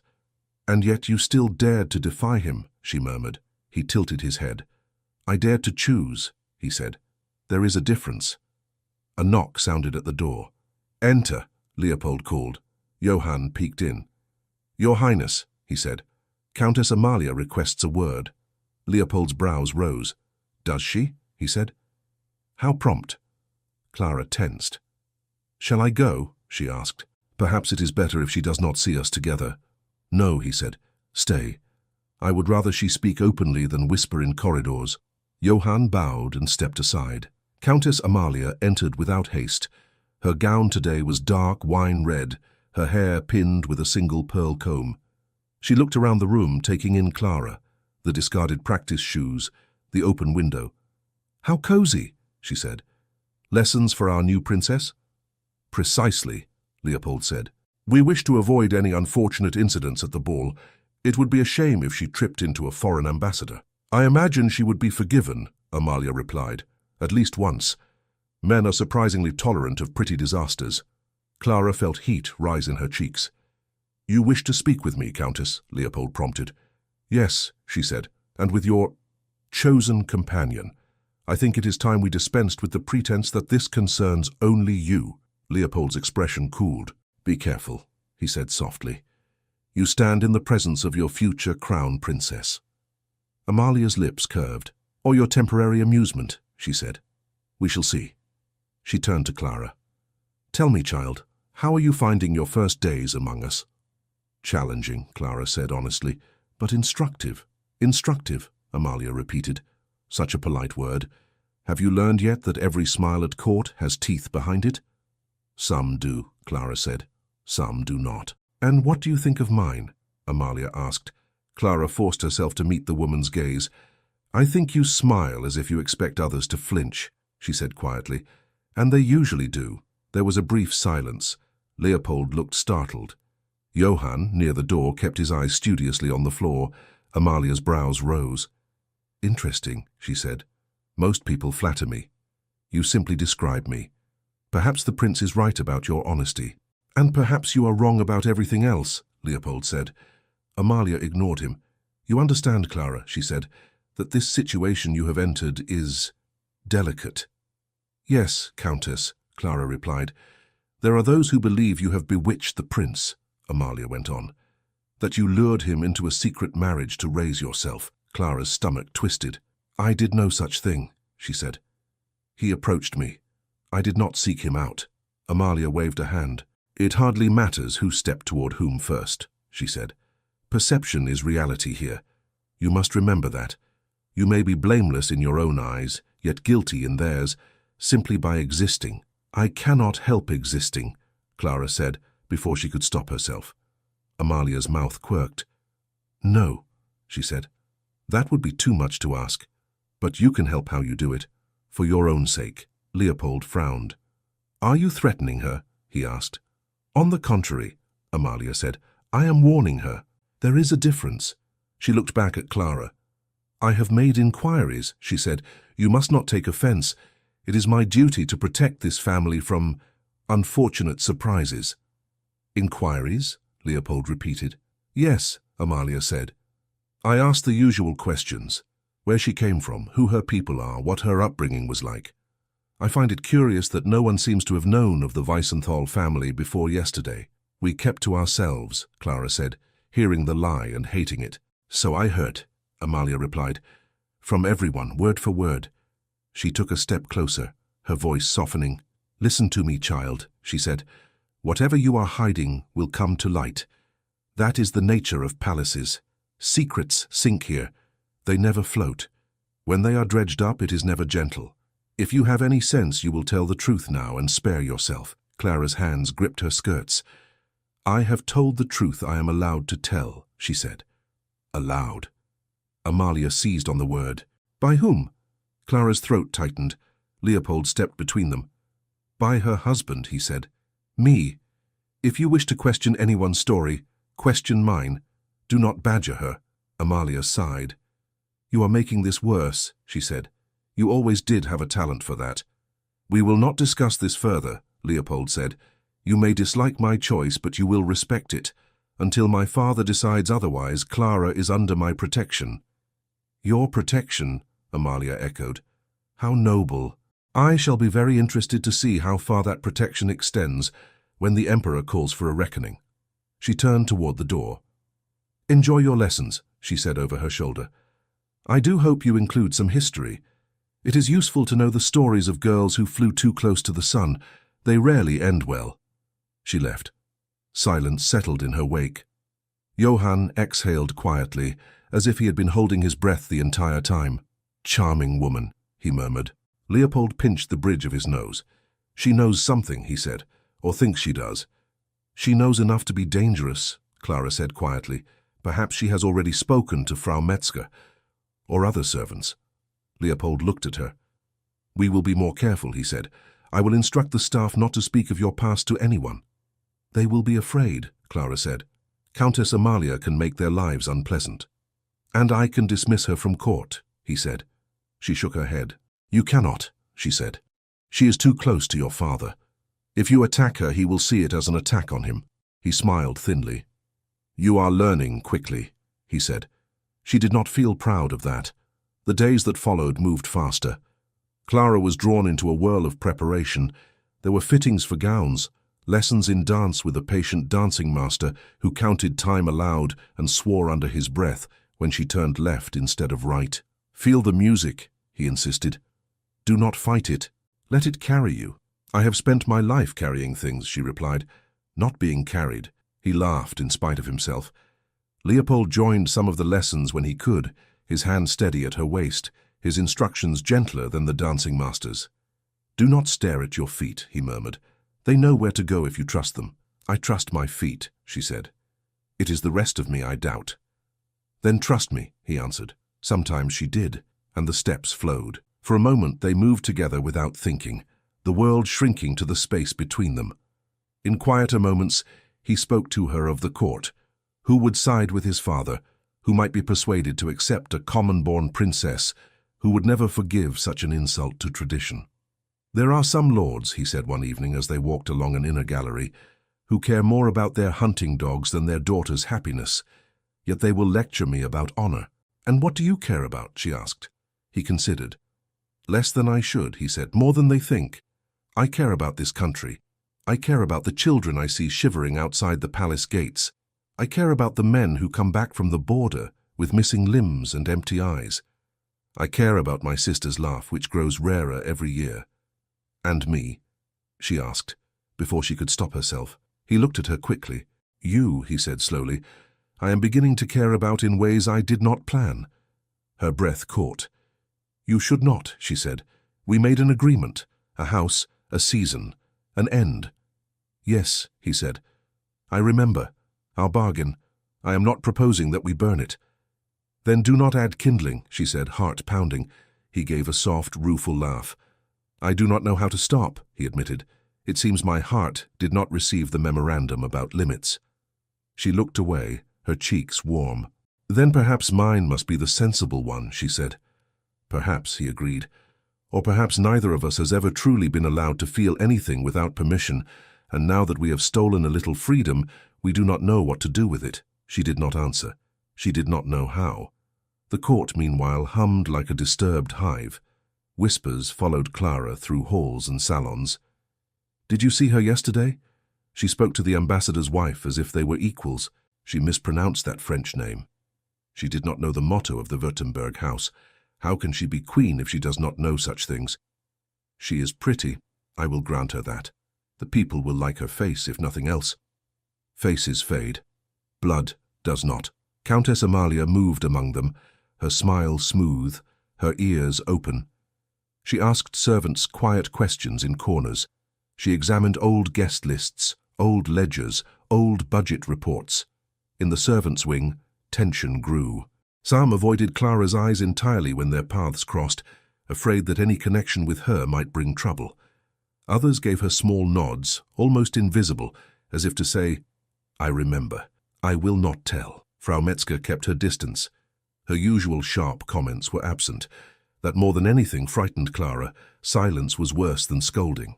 On the morning before Christmas Eve, as the palace buzzed with preparations for the grand ball, Clara went looking for a quiet place to breathe. She found it in a little used corridor near the north wing, where tall windows looked out over the snow-covered gardens. The air was cold. Her breath clouded in front of her. She pressed her forehead briefly against the glass. Are you hiding? A voice said behind her. She turned. Elise stood in the doorway, wrapped in a shawl, her cheeks pink from the chill. A little, Clara admitted. Is that terribly un-princess-like? It is terribly human, Elise said. Which is much rarer here. She came to stand beside her. They are decorating the ballroom, Elise said. Father insisted on evergreens from the imperial forests. They have dragged in half the mountains. Will it be very grand? Clara asked. Yes, Elise said. And suffocating, and beautiful, and cruel. That is a great many things to be at once, Clara murmured. Welcome to court, Elise said. They stood in silence for a moment. Elise, Clara said quietly, may I ask you something? And have you answer as a sister, not as a princess. Elise glanced at her. I will try, she said, though I have never been anyone's sister in quite this situation. If they discover who I am, Clara said, who I was, what will they do? Elise's face grew serious. They will pretend to be shocked, she said, even though half of them have taken lovers from the stables and the kitchens. They will say you deceived them. They will insist Leopold put you aside. Some will demand you be punished, sent away. And you? Clara asked. What will you do? Elise took a breath. I will be angry, she said, at you for lying to me, at Leopold for making you lie, at Father for not understanding that all of this could have been avoided if he had listened in the first place. But I will not forget that you are a person, not a scandal, and I will not let them break you without a fight. Clara's eyes stung. Thank you, she said. Do not thank me yet, Elise replied. We have not reached the end of this play. Footsteps echoed at the far end of the corridor. Anna appeared, her braids swinging. There you are, she said. Everyone is looking for you. Clara, the seamstresses are in a panic. They say your gown for tonight needs one last fitting. If you move, the whole skirt may fall off. That would be one way to be remembered, Elise remarked. Clara sighed. I am coming, she said. I should not keep them waiting. As they turned away from the window, a figure moved in the shadows near the stairwell. Countess Amalia, half concealed by a column, watched them with unreadable eyes.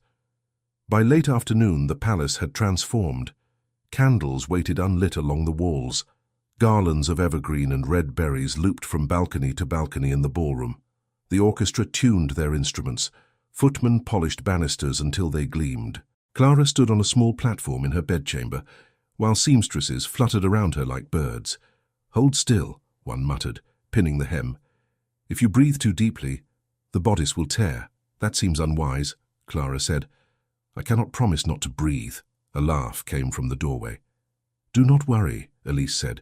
"If she does faint, half the room will swoon with her." She entered, followed by Gerda. Clara glanced down at herself. The gown for the ball was unlike anything she had ever worn, deep blue with the slightest shimmer when she moved, the neckline modest but graceful, the skirt full but not absurdly so. "I look like someone else," she murmured. "You look like the version of yourself they will accept," Gerda said. "That is the closest thing to magic I can offer." When the seamstresses finally left, satisfied, Gerda stayed to adjust Clara's hair one last time. "Oh, you will be the candle in the center of the room tonight," she said. "Everyone will be watching." "That is a comfort," Clara replied dryly. Gerda squeezed her shoulder. "Remember," she said, "if you stumble with your head high. They will not know whether it is a new dance step." When Clara was alone again for a moment, she sat on the edge of the bed, hands clasped, listening to the muffled sounds of the palace through the walls. A knock sounded. "Come in," she called. Leopold stepped inside.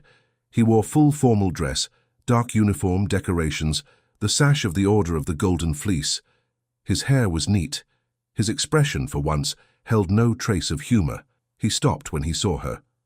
"You are staring," she said, to cover her nervousness.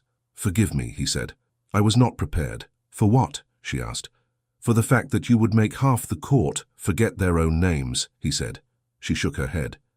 "You exaggerate," she said. "Not enough," he replied. He came closer, his gaze searching her face.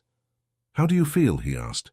"As if I am about to step onto a frozen lake," she said, "unsure which step will send me through the ice." He nodded slowly. "I will be beside you," he said. "If the ice cracks, we will fall together." "That is a very poor reassurance," she said. "I never claimed to be a poet," he answered. She smiled despite herself. He offered his arm. "Shall we?" he asked. "Yes," she said. "Before I lose my courage." They walked together through the corridors toward the ballroom. The sounds grew louder. The murmur of voices, the test notes of violins, the shuffle of shoes. At the top of the grand staircase, the master of ceremonies waited, his ledger in hand. "Your Highnesses," he said, bowing. "When you are ready, I will announce you." Leopold glanced at Clara. "Take a breath," he whispered. She obeyed. The doors opened. The master of ceremonies raised his staff and struck the floor. "Their Imperial Highnesses," he proclaimed, his voice ringing out. "Crown Prince Leopold and his consort Clara von Weissenthal." Hundreds of faces turned toward them. For a moment, Clara could not move. The room swam. Glittering lights, swirling colors, eyes upon eyes upon eyes. Leopold's arm under her hand felt solid. "One step at a time," he murmured. "That is all a life is. One step, then another." She moved. They descended the staircase slowly, the murmur in the room growing, then fading into an expectant hush. When they reached the floor, Leopold led her to the center. The orchestra went silent. He bowed to her. She curtsied to him as they had practiced. The first notes of the waltz began. They danced. At first her feet stumbled. The steps she thought she knew fled. But his hand was firm at her back, his voice low. "Left," he murmured. "Now turn. Good. Do you hear it?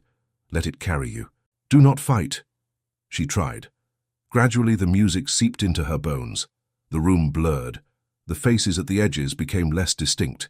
There was only the pattern: forward, side, close, turn, forward, side, close. His hand, his shoulder, the steady rhythm of his breathing. When the first dance ended, there was a brief silence, then applause. Clara flushed. It might have been polite, obligatory. It might have been genuine. She could not tell. They danced again, with others this time. Foreign dignitaries, local nobles. Some partners were awkward, others skilled. Some spoke kindly. Others made barbed remarks under their breath. "You have caused quite a sensation," said a visiting baron, smiling as he spun her. "Our newspapers will enjoy this. A maid in a borrowed crown." She stiffened. "I am not a maid," she said. "Not anymore." "So they say," he replied. "We shall see." The comment stung. Between dances, she returned to Leopold's side, drawing strength from his presence. He watched the room like a general on a battlefield, noting who approached, who hung back, who whispered behind their fans.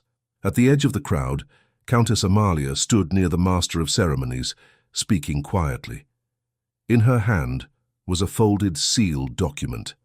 Clara's gaze snagged on it. "What is it?" Leopold asked, following her eyes. "Nothing," she said quickly. "I only need some air." He frowned. "Do not go far," he said. "The terrace is crowded with smokers. I will stay inside," she promised. She slipped away, heart pounding. Near the rear of the ballroom, a narrow door stood half open, leading to a small antechamber the musicians sometimes used to rest. Clara stepped through it, grateful for the relative quiet. She meant only to stand a moment, to breathe. Then she heard voices. "Are you certain?" the master of ceremonies asked. "This is highly irregular, Countess." "We live in irregular times," Amalia replied. "The emperor must be informed, and the court. They have a right to know who stands beside their future sovereign." Clara moved closer, staying behind a heavy curtain that partially screened the room. Through a gap in the fabric, she saw them. Amalia facing the master of ceremonies, holding out the sealed paper. "Here," Amalia said, "these are the records from the household office. They show exactly where little Clara was serving only last week. Her assignments, her wages, her status." The master of ceremonies took the document with hesitant fingers. "And you wish me to—" he began. "To announce it," Amalia said, "at the appropriate moment, perhaps after the next set of dances. A simple correction. Her Highness, formerly Clara Weiss, maid of the imperial household. It will cause a stir, of course, but better a controlled storm than a hidden rot." The master of ceremonies swallowed. "Countess, this could humiliate her," he said. The prince, Amalia cut in, "has been reckless. Someone must protect him from himself. Better a sharp lesson now than a coup later." Clara's blood ran cold as the countess pressed the sealed document into the man's reluctant hand. For a heartbeat, Clara could not move. The room seemed to tilt, the floor swaying beneath her feet.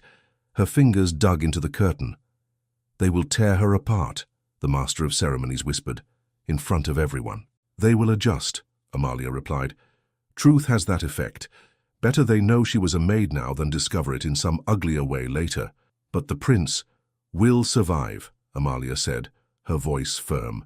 "He is stronger than he appears, and if he is not, then he should not sit a throne." Clara stepped back, careful not to let the curtain rustle. Her heart thudded against her ribs. The document in the man's hand might as well have been a sword. Her name would be in it. Clara Weiss. The shifts, the wages, linen duty, floor scrubbing, every hour of her life reduced to ink. She thought of the ballroom, full of faces. The emperor, stern and watchful. The nobles, hungry for scandal.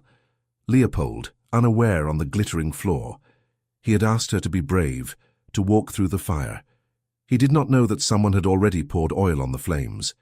Clara slipped out of the antechamber as quietly as she had entered. The noise of the ballroom washed over her. Music, laughter, the rise and fall of conversation. Lights blurred together. Leopold stood near the center, speaking with a cluster of ministers. He caught sight of her at once. His eyes sharpened. He excused himself and crossed the room to her. "You look as if you have seen a ghost," he said softly. "What happened?" She swallowed. "Countess Amalia," she murmured. "She has the records, my records, from the household office. She has given them to the master of ceremonies. She wants him to announce the truth in front of everyone." His face hardened. "Where?" he asked. "In the antechamber," she said. "He may be on his way already." Leopold did not hesitate. "Stay here," he said. "No, come with me." He took her hand, not caring who saw, and led her along the edge of the room. People turned to watch them pass. A murmur rose, then faded as they slipped through the narrow door. The master of ceremonies stood alone in the small room now, staring at the sealed paper as if it might explode. He started when he saw them. "Your Highness," he stammered. "I did not expect—" "No," Leopold said. "I imagine you did not." His gaze dropped to the document. "What is that?" he asked, though he already knew. The man's throat bobbed. "Household records, Your Highness," he said. "Countess Amalia gave them to you," Leopold finished, "and asked you to humiliate my wife in front of the entire court. She said it was my duty," the man faltered, "that the Emperor would wish the truth known." "And what do you wish?" Leopold asked quietly. The master of ceremonies looked between them. "I wish," he said slowly, "not to be the one who reads such a thing aloud. I have daughters, Your Highness. I know how quickly reputations can be destroyed." Leopold held out his hand. "Give it to me," he said. The man hesitated only a moment before placing the sealed paper in his palm. Leopold weighed it, his expression unreadable. "Thank you," he said. "You will not speak of this to anyone." "No, Your Highness," the man said quickly. "You have my word." He bowed and hurried out. Silence fell. Clara stared at the folded paper. "Open it," she whispered. Leopold glanced at her. "We know what it contains," he said. "There is no need." "There is every need," she said, voice shaking. "If I am to face it, I must look at it, not hide." He studied her a moment longer, then broke the seal. His eyes moved down the page, line by line. She watched his mouth tighten. He read aloud, voice flat. "Clara Weiss, laundry duty, floor cleaning, bed-making in the Eastern Wing, 3 years service, no family listed, Orphanage of St. Agnes, prior residence." He lowered the paper. "It is all there," he said. "Everything you were." Clara let out a breath she had not realized she was holding. "It is not a crime," she said, more to herself than to him. "To have scrubbed floors, to have carried water, to have no family." "No," he said. "It is not." "Yet they will treat it as one," she murmured. "Yes," he said quietly. "They will." For a moment neither of them spoke. Then he folded the paper once, twice, very precisely. "What will you do?" she asked. He slipped the folded document into his coat. "What I should have done from the beginning," he said. "I will tell them myself." Her eyes flew to his. "You cannot," she said. "Not like this. Not when they are already half against you." "If I let Amalia spring this on us," he said, "we lose every scrap of control. I will not have you dragged into the center of the room like a thief caught with a stolen spoon. If there is to be a reckoning, I will start it." "And if it destroys you?" she whispered. "If it destroys me," he said, "then perhaps this throne deserves a better man. But it will not be for lack of honesty." He took her hands. "I will not force you to stand beside me while I do this," he said. "If you wish to leave the ballroom before I speak, Johann can take you to your chambers. No one will think it strange." She looked at their joined hands. "And if I leave," she said, "they will say I fled. That I was ashamed." He waited. "Are you ashamed?" he asked. She thought of the orphanage, the endless scrubbing, the way other children had snickered at her worn shoes. The house on the edge of the city where she had served before Schönberg, the mistress who always found fault. She remembered the boy in the corridor, the fallen porcelain, her choice to take the blame. "No," she said slowly, "I am not ashamed of work. I am ashamed of lies." "Then let us end them," he said. Her throat tightened. "I will stand with you," she said, "whatever comes." "Good," he said simply. "Then we will go back in." They returned to the ballroom.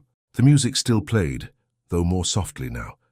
The Emperor had arrived during their absence, seated in a high-backed chair at the far end, with his daughters and a few ministers nearby.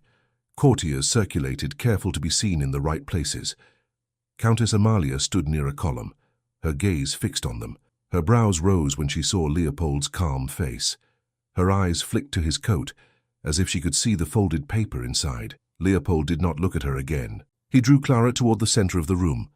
The orchestra faltered as they passed, the conductor's hand dropping. The murmur of conversation thinned. Leopold stopped a few steps from the Emperor's chair. "Father," he said, his voice carrying clearly, "may I have the court's attention?" Franz looked at him, then at Clara, then at the clusters of people nearby. You already do, he said dryly.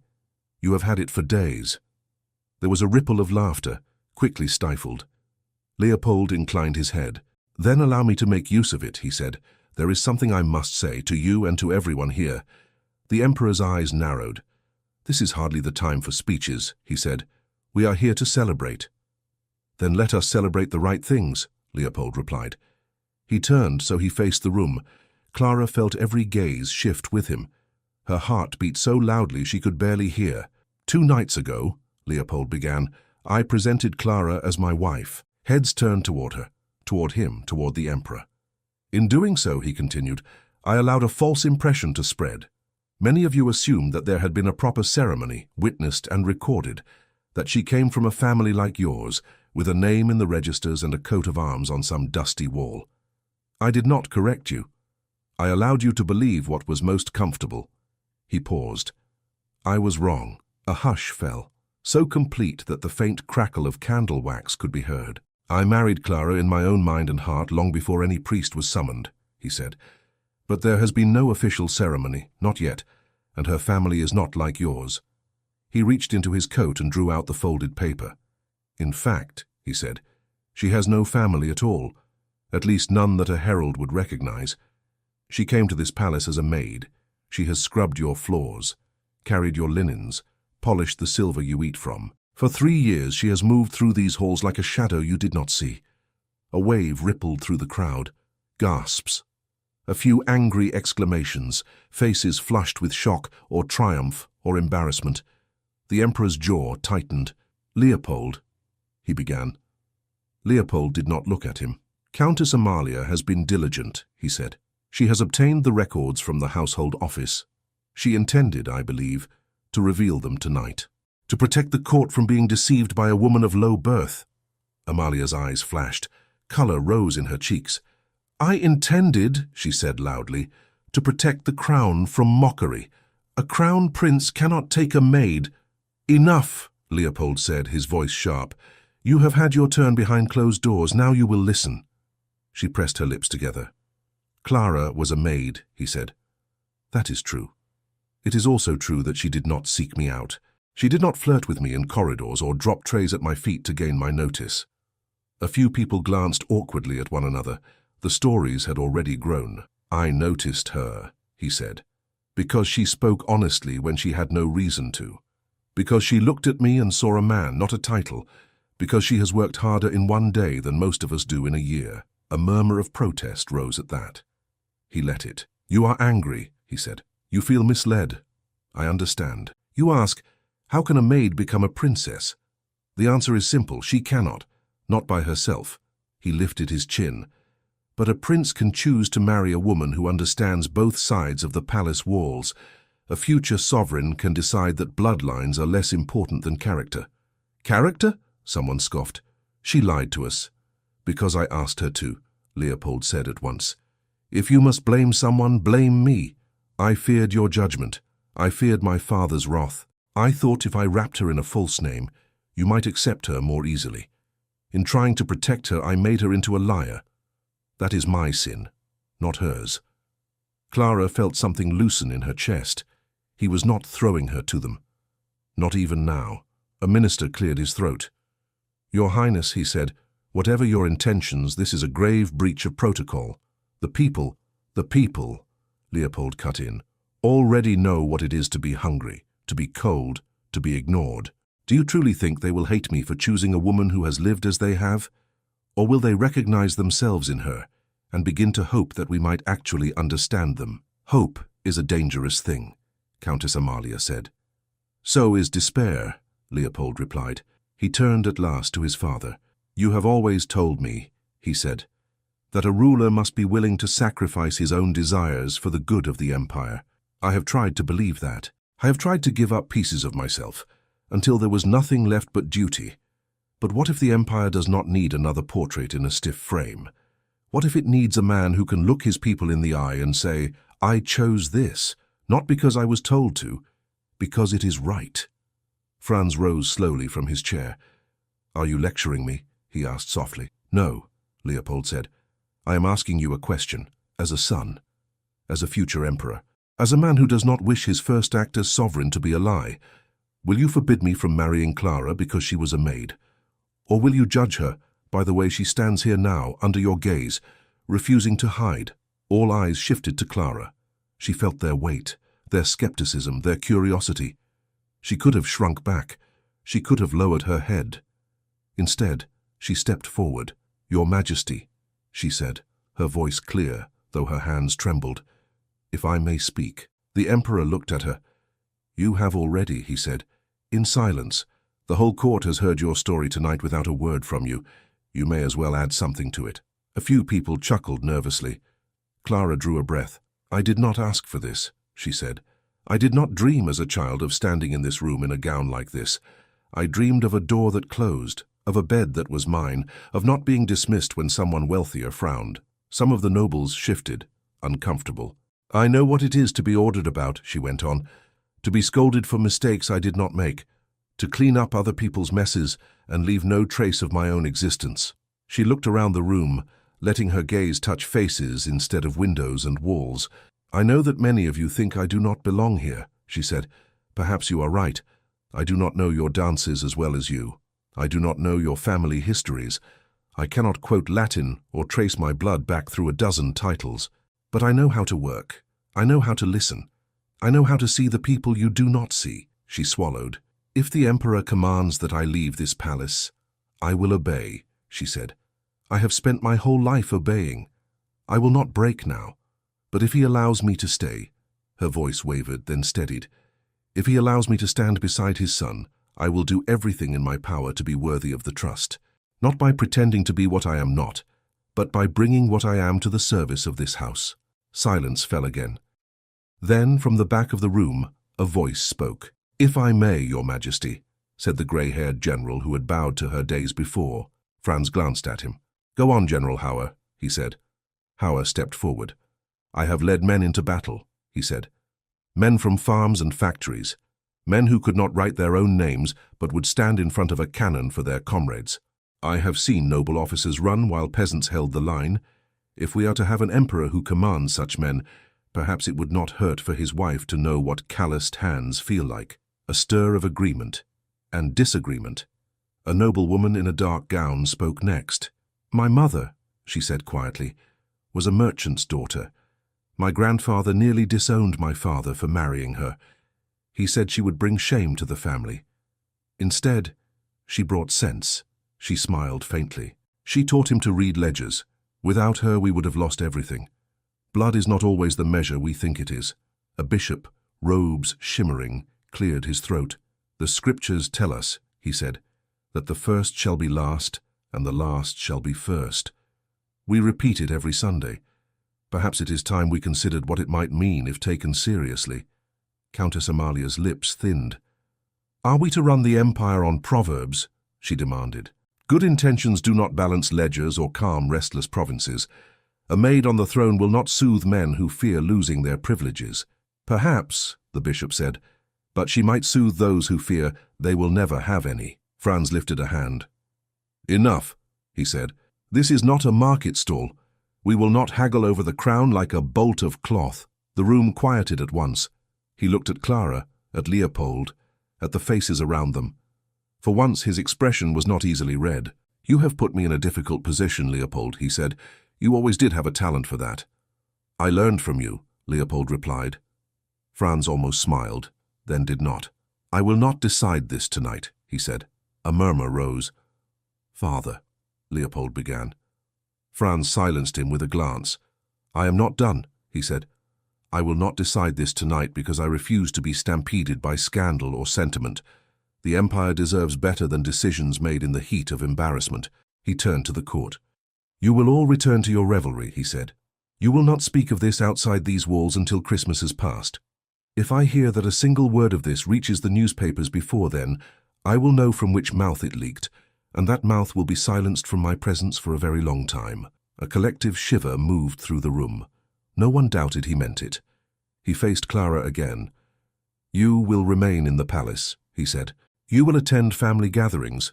You will be observed, not as a maid. As the possible future crown princess of this empire, I will judge you myself, not by rumors. On Christmas Day after Mass, I will give my answer. He looked at Leopold. If in the meantime your choice brings the walls crashing down, that will also be my answer, he added. Leopold bowed his head. Thank you, he said. Do not thank me yet, Franz replied. I may still decide to send your Clara to a quiet convent in the mountains. He turned, signaling that the audience was over. The orchestra, after a moment's confusion, began to play again. Conversations resumed, though more subdued. Clara stood in the center of the floor, suddenly exhausted. Leopold took her hand. You were extraordinary, he said softly. I was shaking, she answered. My knees have forgotten how to belong to me. Then lean, he said. I have spare knees. Despite everything, she laughed. People approached them one by one. Some offered cautious congratulations. Others maintained politeness, their eyes cool. A few avoided them entirely. Countess Amalia did not come closer. She remained at a distance, speaking quietly to a cluster of nobles, her expression unreadable. At last Elise and Anna reached them. Elise's eyes were bright with unshed tears. You stubborn fool, she said to Leopold, though her voice trembled with affection. You had to make a speech, did you not? I thought it better than watching Amalia do it for me, he said. Elise turned to Clara. You were brave, she said. I am still angry that you lied to me, but I am also proud. Do not let it go to your head. We have years for me to tease you about it. Anna, cheeks flushed, blurted, I knew you were too sensible to have noble blood. This explains everything. Anna, Elise groaned. What? Anna protested. It is a compliment. Nobles are ridiculous. She threw her arms around Clara in a sudden hug. I hope father says yes, she whispered. If he does not, I shall never forgive him. Or you, she added, pulling back. You must not let him scare you into leaving. I will try, Clara said, stunned by the embrace. Hours later, when the ball finally wound down and the last guest drifted away, Clara found herself once again in a quiet corridor, the noise behind her like a fading echo. Leopold walked beside her, his jacket unbuttoned now, his hair slightly disordered. They reached a window that looked out over the city. Snow fell steadily, softening the sharp edges of roofs and chimneys. The sky was a dark velvet backdrop to the scattered lights. Clara rested her palm against the cold glass. Do you regret it? She asked. Telling them, risking your father's anger. He leaned against the wall beside her. I regret not doing it sooner, he said. I regret that I let you carry my lie. She shook her head. It was mine too, she said. I agreed.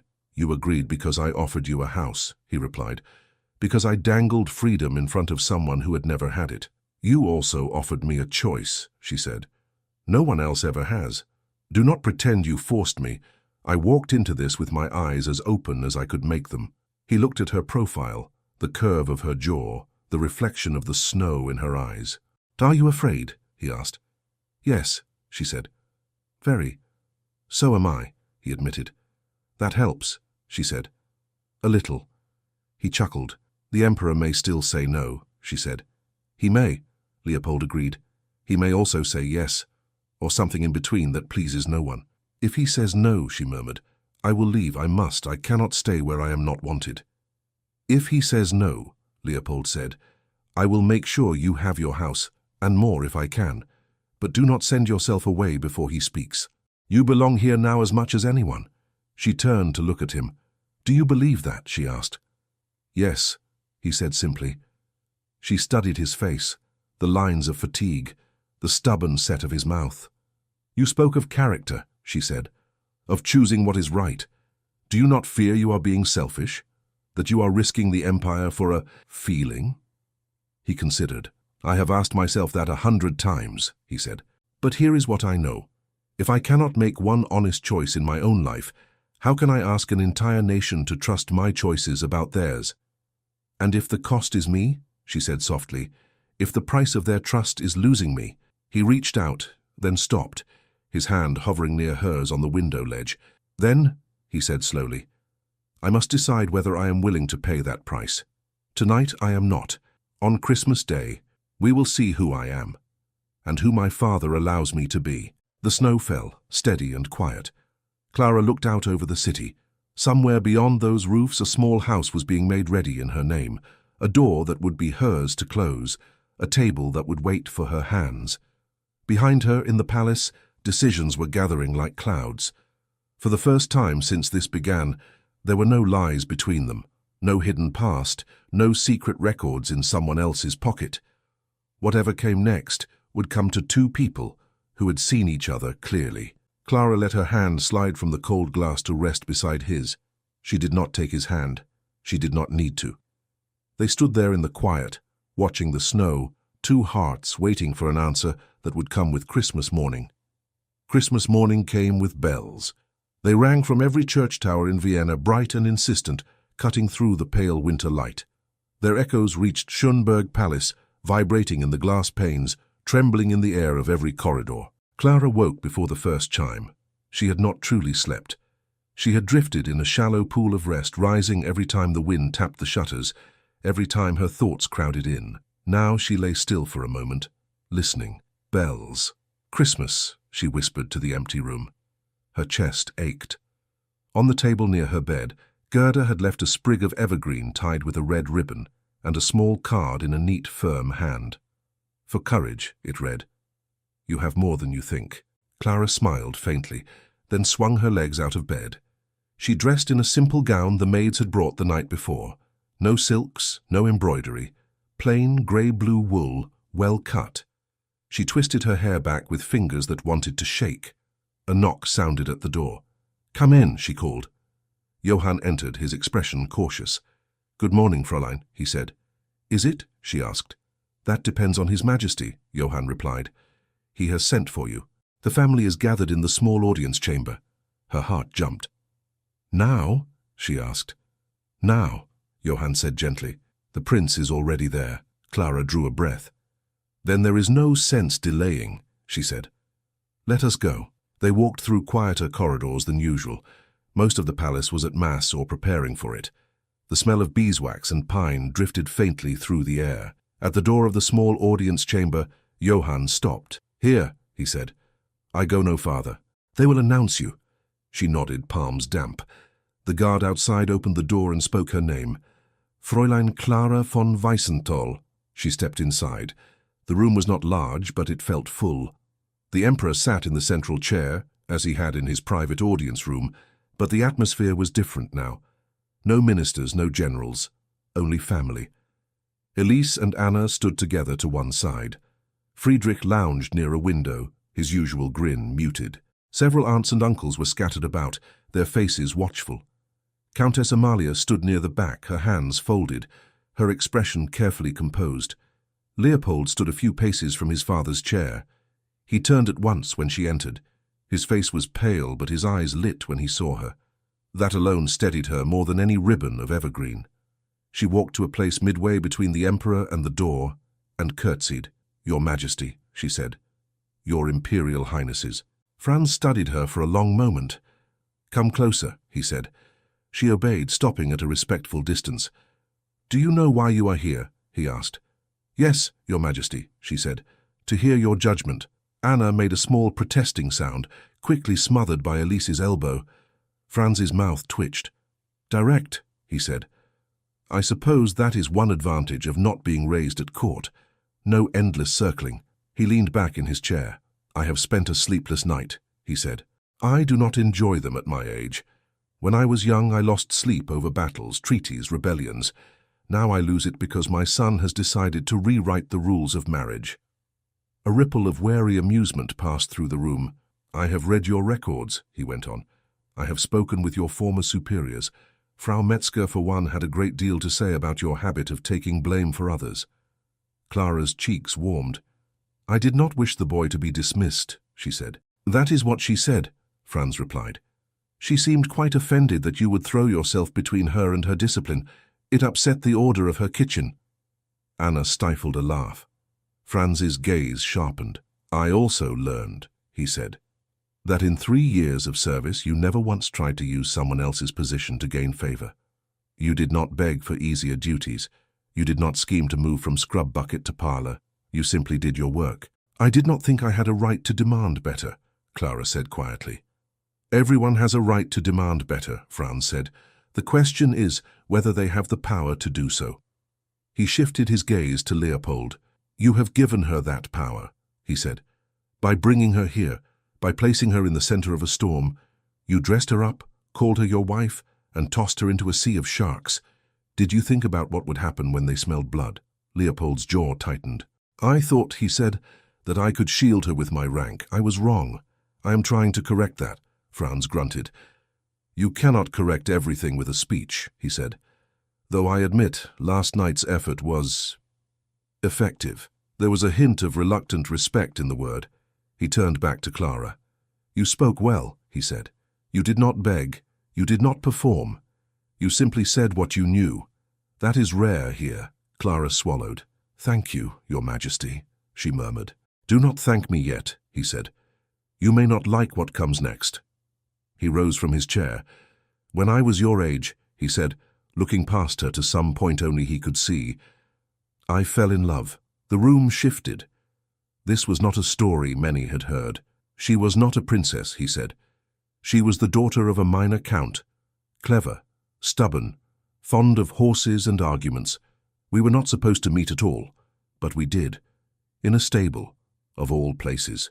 A faint smile touched his mouth, then faded. My father forbade it. He said the empire needed a different union, stronger ties, wider influence. I obeyed. He looked at Leopold. I married your mother, he said. I grew to love her. But sometimes, even now, I wonder what kind of emperor I might have been if I had defied him. If I had learned at 20 that a man can make a choice for his own heart and still serve his country. Leopold's eyes softened. You have told me many things, he said quietly. You never told me that. I did not wish to encourage you, Franz replied dryly. You are stubborn enough without romantic stories. He drew a breath. I will not lie, he said. Your choice still troubles me. Not because she was a maid. I find that part increasingly refreshing. It troubles me because you did not trust me with the truth from the beginning. Because you lied to the court. Because you thought you had to trick us into accepting her. I thought you would say no, Leopold said simply. I thought if I came to you with a servant on my arm and no plan, you would send her away before I could speak. You were probably right, Franz said. I am not a patient man. He moved closer to Clara, studying her as if seeing her for the first time. Look at me, he said. She lifted her gaze to his. You understand, he said, that if I consent to this, your life will never be simple again. People will pry into every corner of your past. They will mock your mistakes.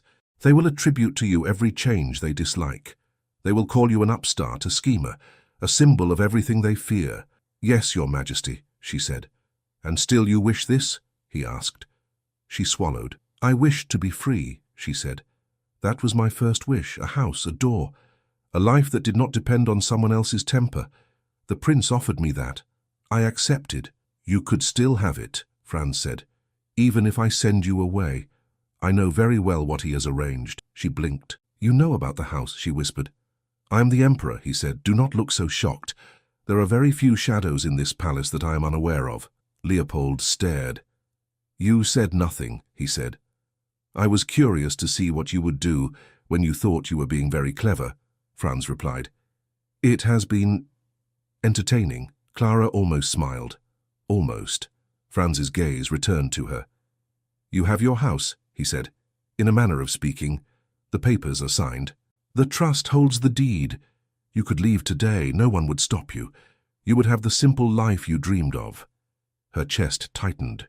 To leave, to step outside the palace and not return, to walk into a space that belonged to her utterly. And you, Franz said, nodding toward Leopold, would be left with a scandal, a disappointed foreign court, and the knowledge that your one act of defiance ended with a vanished girl and a very silly story. It would also end with Clara safe, Leopold said.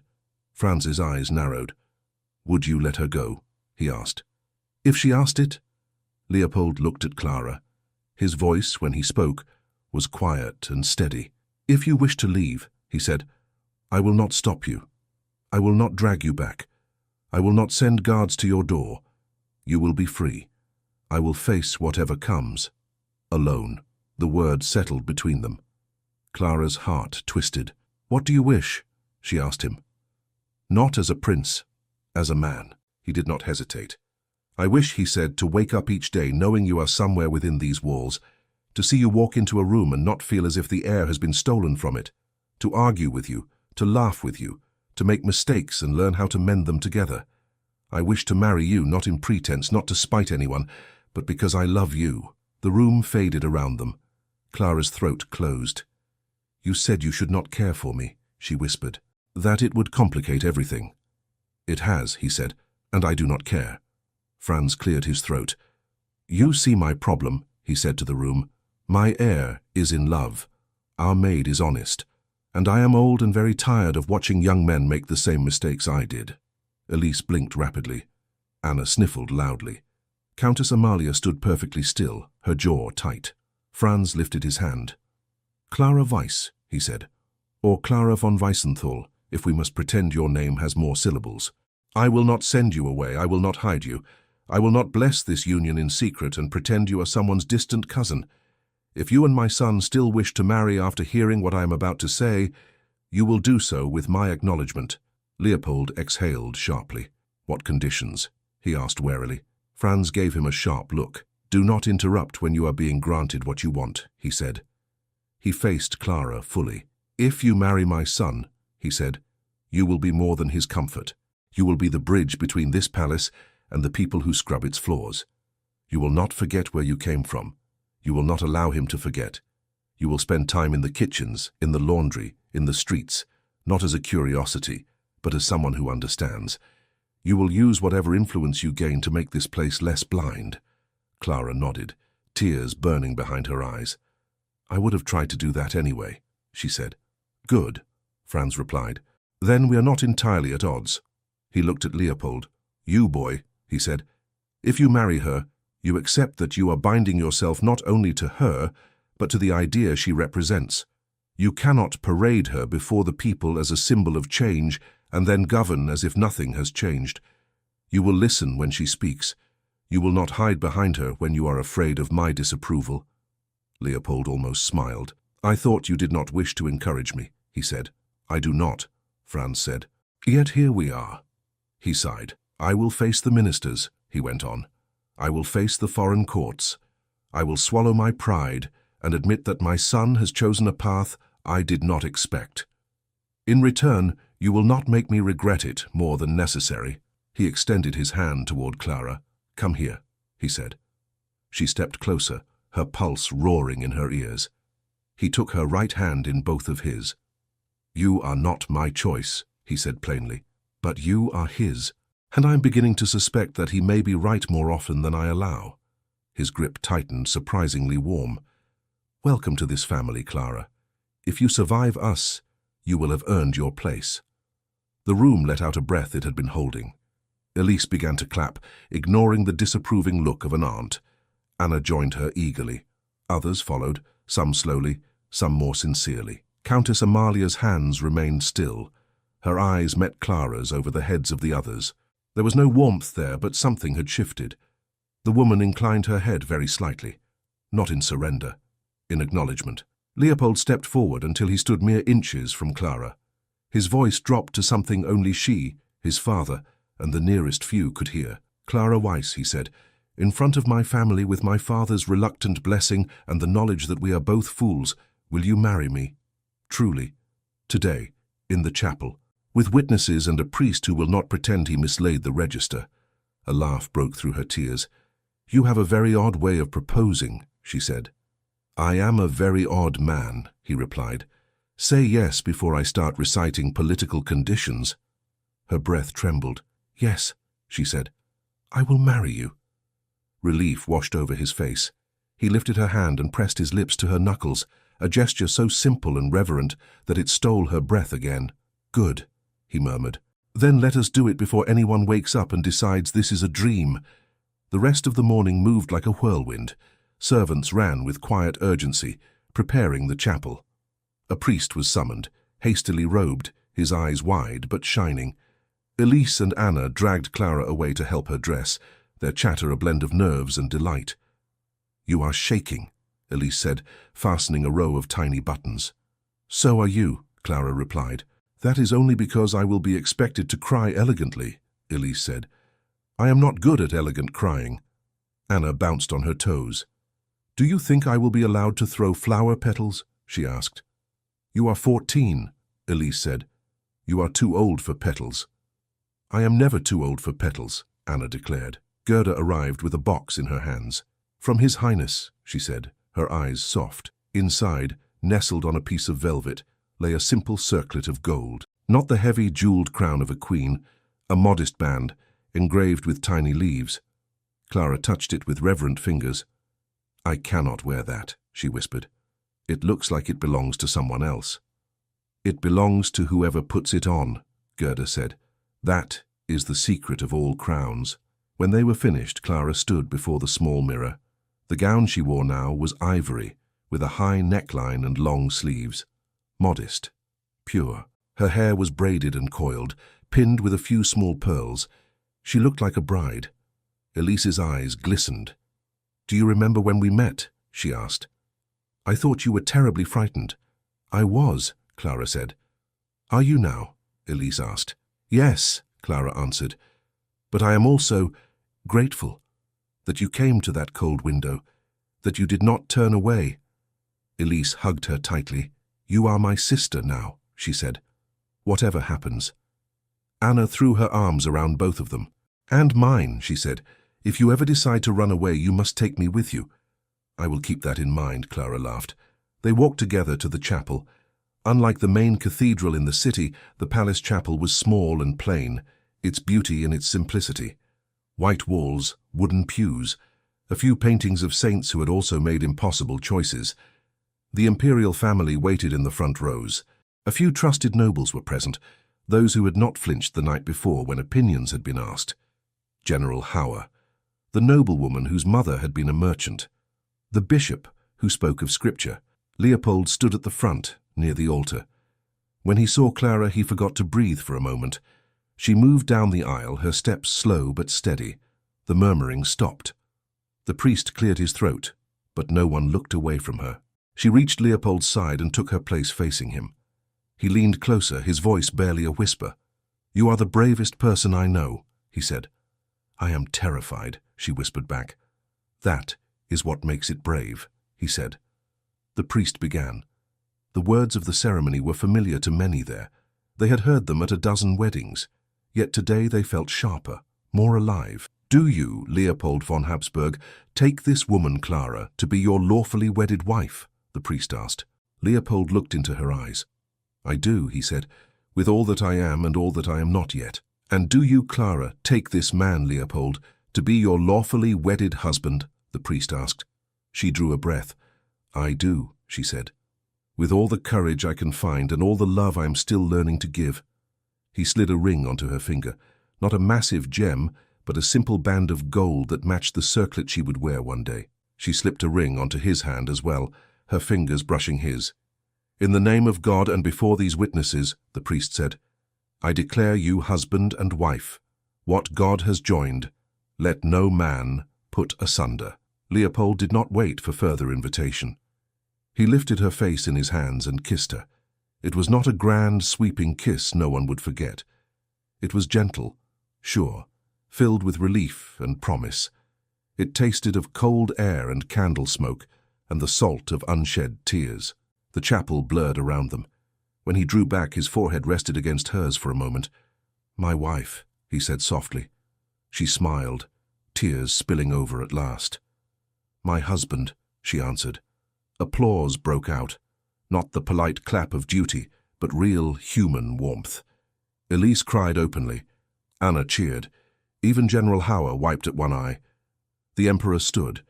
For a heartbeat, Clara feared he might speak words that would complicate everything again. Instead, he stepped forward, lifted her hand and placed it in Leopold's once more. You have both chosen, he said.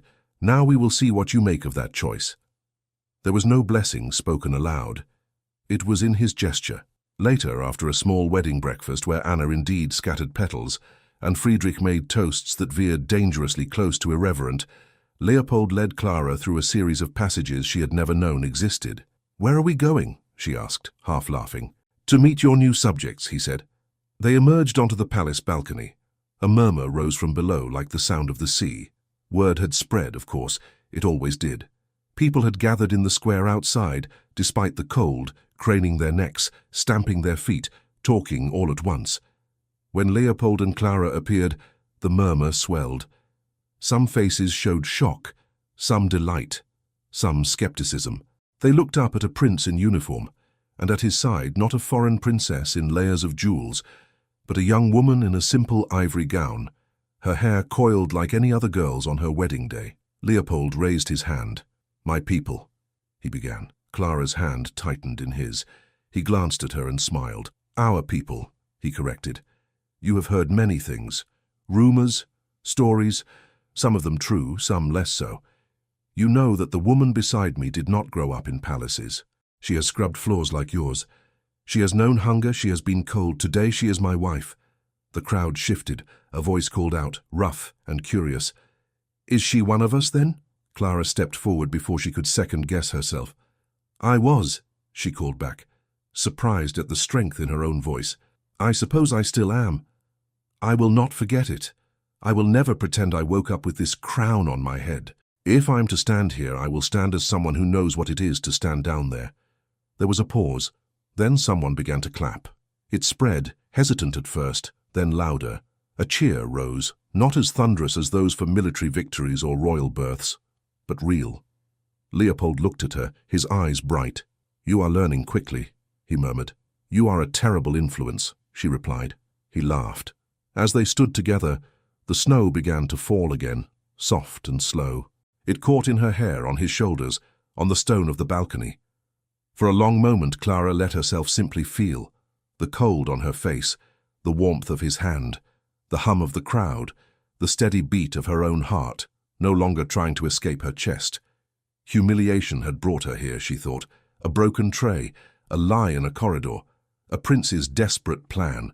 She had been nothing more than a solution to a problem. Now she was something else. Not a princess in the way the storybooks told it. She was still learning how to move in silk, how to answer barbed questions without bleeding. She would stumble again. There would be battles yet, with nobles, with tradition, with her own fear. But she was no longer a shadow in the corners of the palace. She was standing in the light beside a man who had chosen her with all the stubbornness in his soul. Later, when the bells rang again for evening prayers, and the palace grew quieter, Clara and Leopold found themselves back at the window where they had stood the night before. The city below was lit with candles in 100 windows. Families gathered around tables. Children pressed their noses to glass, watching snowflakes drift. "Do you remember," Leopold said, "what you told me you wished for in the chapel when you thought God might be listening?" "A room of my own," she said. "A door, a life that did not depend on another's whims." He nodded. "You have that now," he said. "Twice over." She smiled. "I have more than I asked for," she said, "and more to lose." "Do you regret it?" he asked. She turned to him. "No," she said. "If I had chosen the house and left you to this alone, I would have been safe. But I would have spent every winter wondering whether I had turned away from my own life because I was afraid.